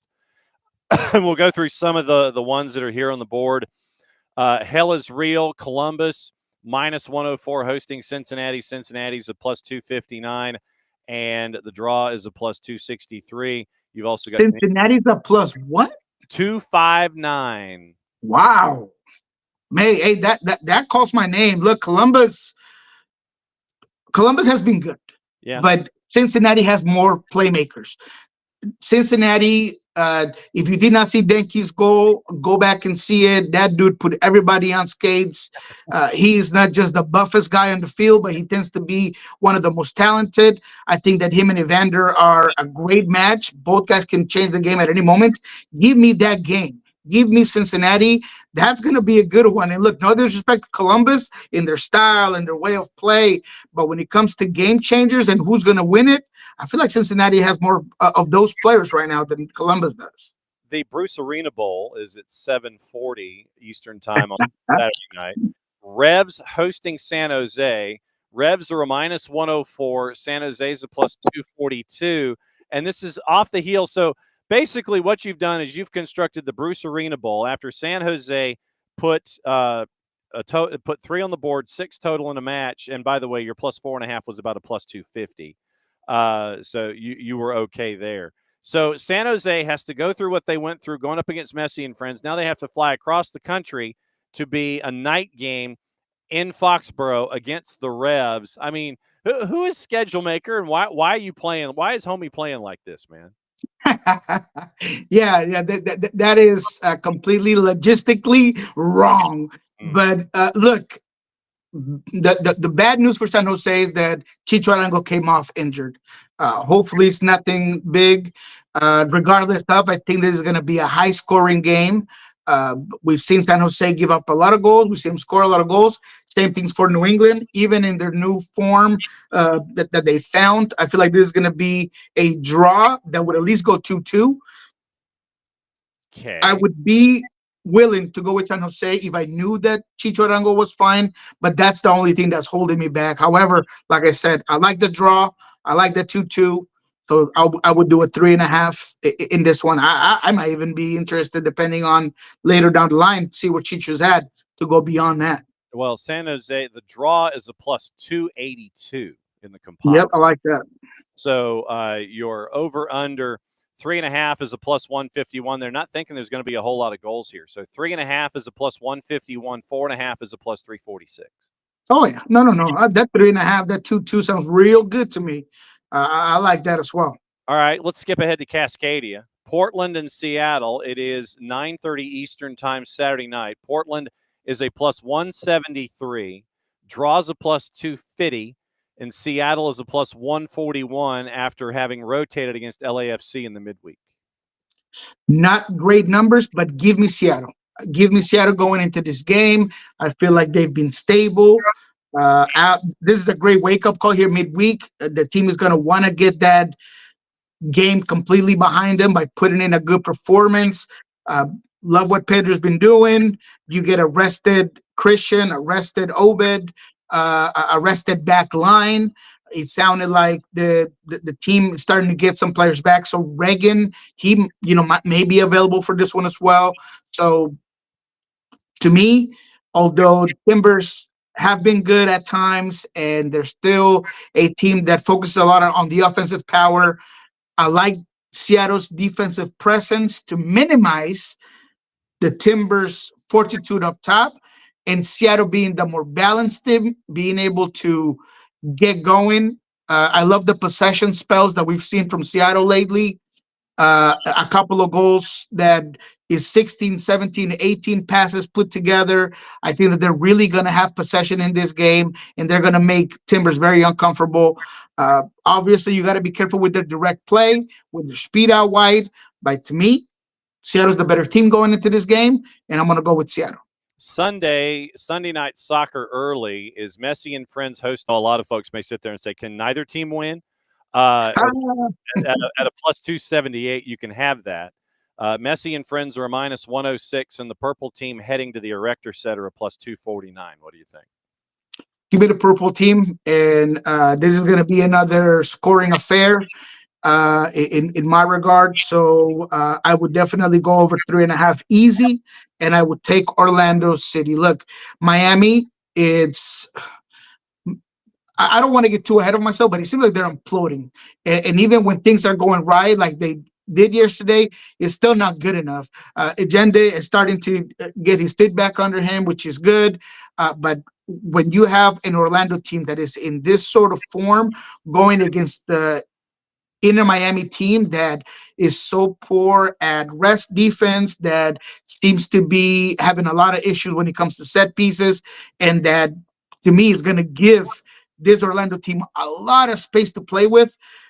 I like Orlando, man. I like it. Maybe I'll be wrong, and the Inter Miami fans will be all over me.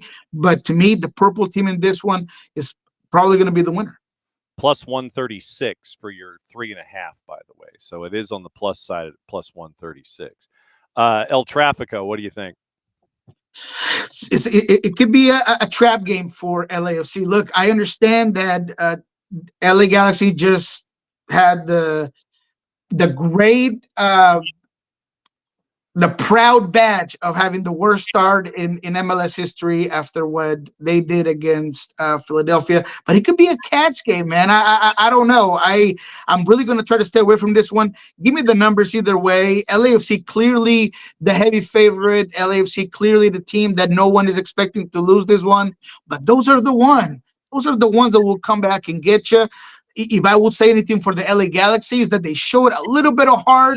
At least there was a pulse in this game against Philadelphia. So can they build off of that? Can Vanny do it? I don't know. But what are the numbers on that? Plus 112 for LAFC on the road going to Carson. Carson FC is a plus 216, and your draw is a plus 259. Oh, it's not good enough for me to take that risk. It's just not good enough for me. But I thought that the numbers would be a lot higher for this dead in the water LA Galaxy team. But that tells you that there is some sort of, thought that is a catch game. Maybe they'll get it. Man, I'll go with LAFC. I mean, it's just that's what rationale will tell you. That's what the numbers will indicate. I think LAFC, even regardless of who's up top, have looked good. I think Ordaz is a guy that has done a lot of great things for this team. Denis Bouanga, he always plays great against LA Galaxy. I really like what De Jesus has been doing, man. Yesterday he puts a ball in a dime. And creates a goal for LAFC. I thought that La Perla Martinez, although he gets caught off sides, he does a little move against the Sounders where it's just like a little spin, gets in front of goal, puts it in the back of the net.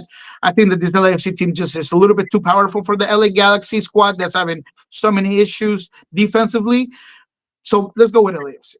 But I'm not putting my money on it. No. I have a feeling like there's too much of a chance of something going wrong for me to put money on it. Yeah, and so that's probably the safer play for your wallet and the sanity there at the office for the Niko HD.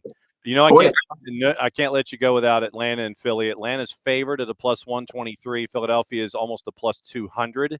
Your draw's a plus 259. What do you think? It's a tough matchup for Atlanta United, man. And you know what? That's one of the last games that I watched yesterday was that Austin-Atlanta game. Two teams that put a lot of money this season into their offense, and it didn't look like that. Actually, Almiron missing that one-on-one against the goalkeepers. Look, Stuver does a great job at just making himself big, but the fact that Almiron didn't just chip him, oh man, he just talks about the lack of confidence that Atlanta has in so many areas of the field. I was surprised to see Vasquez put away a free kick, by the way, but it was beautiful free kick. We were too, trust me.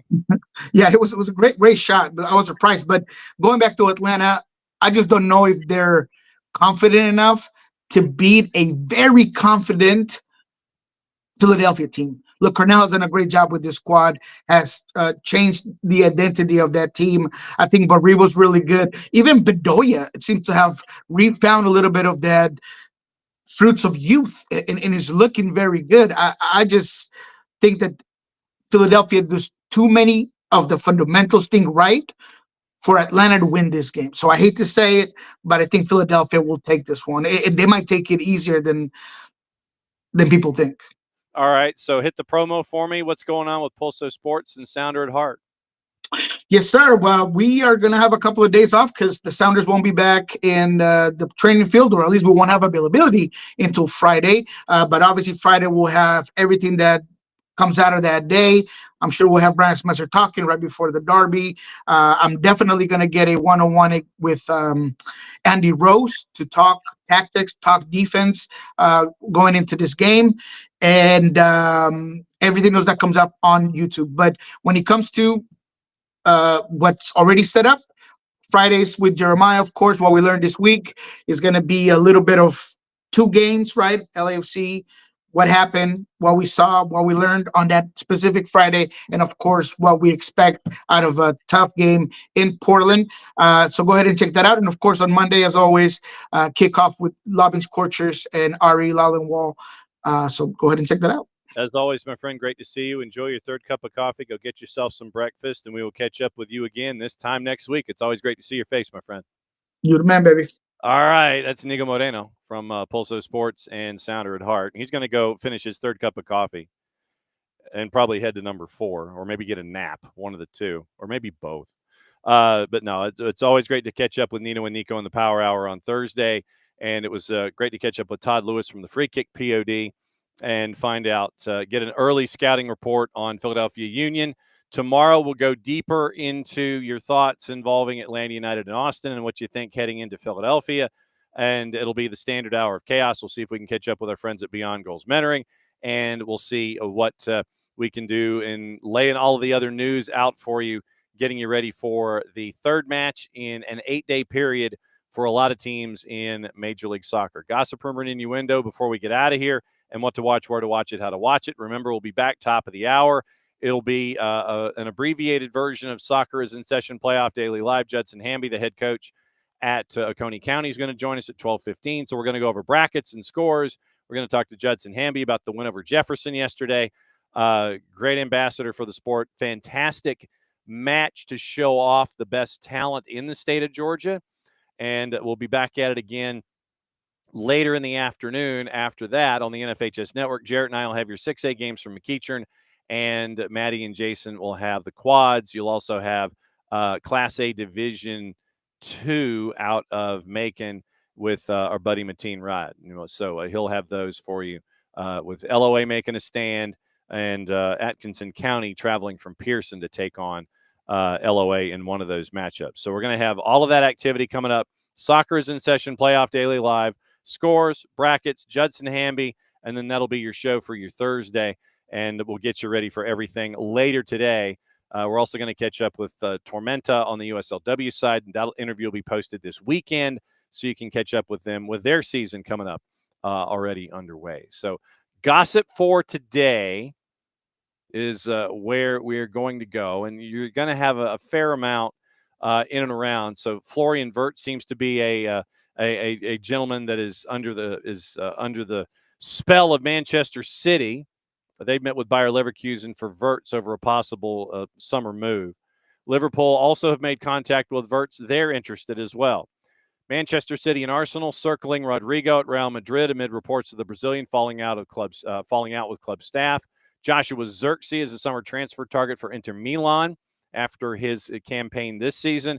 Liverpool will not accept, from the three-letter paper, the £850,000 fee from Real Madrid to let Trent Alexander-Arnold leave early. Newcastle moved ahead of Chelsea in the race to sign Mark Gahey from Crystal Palace. Bayern Munich have agreed to a fee with Bayer Leverkusen to sign center back Jonathan Todd. That's from Fabrizio Romano. Barcelona keen to rival Arsenal in moving for Espanyol keeper Joan Garcia. Barca willing to offload up to 8 first-team players this summer in order to finance transfers and new contracts. That's the only way that they can do it, really, unless they bring in another auditor. Barca want to sign a central defender, a fullback, and a winger as cover for Lamine Yamal. RB Leipzig, Xavi Simon, ready to leave the club this summer, despite him only signing a permanent deal in January. And Bristol City want to keep striker Nakai Wells next season after failing to reach the Premier League via the championship playoffs. And once again, keep an eye on that stuff as well. The championship, the League One and the League Two promotion playoffs, that should be coming up in short order as well. So keep an eye on all of that. So soccer on TV, what to watch, where to watch it, how to watch it. Once again, we'll be back at it at noon with an abbreviated version of Soccer is in Session Playoff Daily Live. Today, being Copa Libertadores 8:30 and 10, River Plate and Independiente del Valle, Once Caldas, and Walberto Villarreal, San Jose. ESPN Deportes, La Liga doubleheader, Osasuna Atletico Madrid at 1, Espanyol Barca at 3:30. Liga MX playoffs on TUDN at 9:30, Cruz Azul and America. ESPN Plus has 4 matches available, 2 at 1 o'clock, 2 at 3:20 out of La Liga. In addition to Osasuna and Atletico Madrid, it's Rayo Vallecano and Real Betis. It is Espanyol Barca and Getafe and Athletic Club. MLSNextPro.com tonight, or this afternoon at 3 o'clock. It is NYC FC2 and Toronto FC2. That's on MLSNextPro.com. League One, it is the promotion playoffs, Charlton Athletic and Wickham, 3 o'clock on Paramount Plus. Thanks to all the guests. Man, it was a great day. Todd Lewis from the Free Kick POD, Nino and Niko in the Power Hour. Thanks to all of you guys for being a part of it, as you always are, in the Twitch pitch as we work our way through what happened against Austin FC and head into the matchup against Philadelphia Union. No rest, because once again, 3 matches in a week. Talk about it a little bit. We'll probably talk about it more tomorrow. Have highlights and posts, probably from Matt Edwards. If you missed that on the full-time report, we'll talk about that and get you ready for the weekend starting at 9:05 tomorrow morning. So once again, back at it in about 45 minutes. Soccer is in Session Playoff Daily Live, presented by our friends at Kaiser Permanente. We'll discuss all the brackets, all the scores, and get you ready for another day in the GHSA Championship Finals. 3 venues going today. We'll break it all down for you coming up in just a little bit. Mucho Plati, I'll play it safe. That's another go-round of SDHAM. And since it is the end of the show, that means we get to do this. Back here in 45 minutes for the best high school coverage you will find anywhere on this or any other planet. That's it for another go round of SDH AM.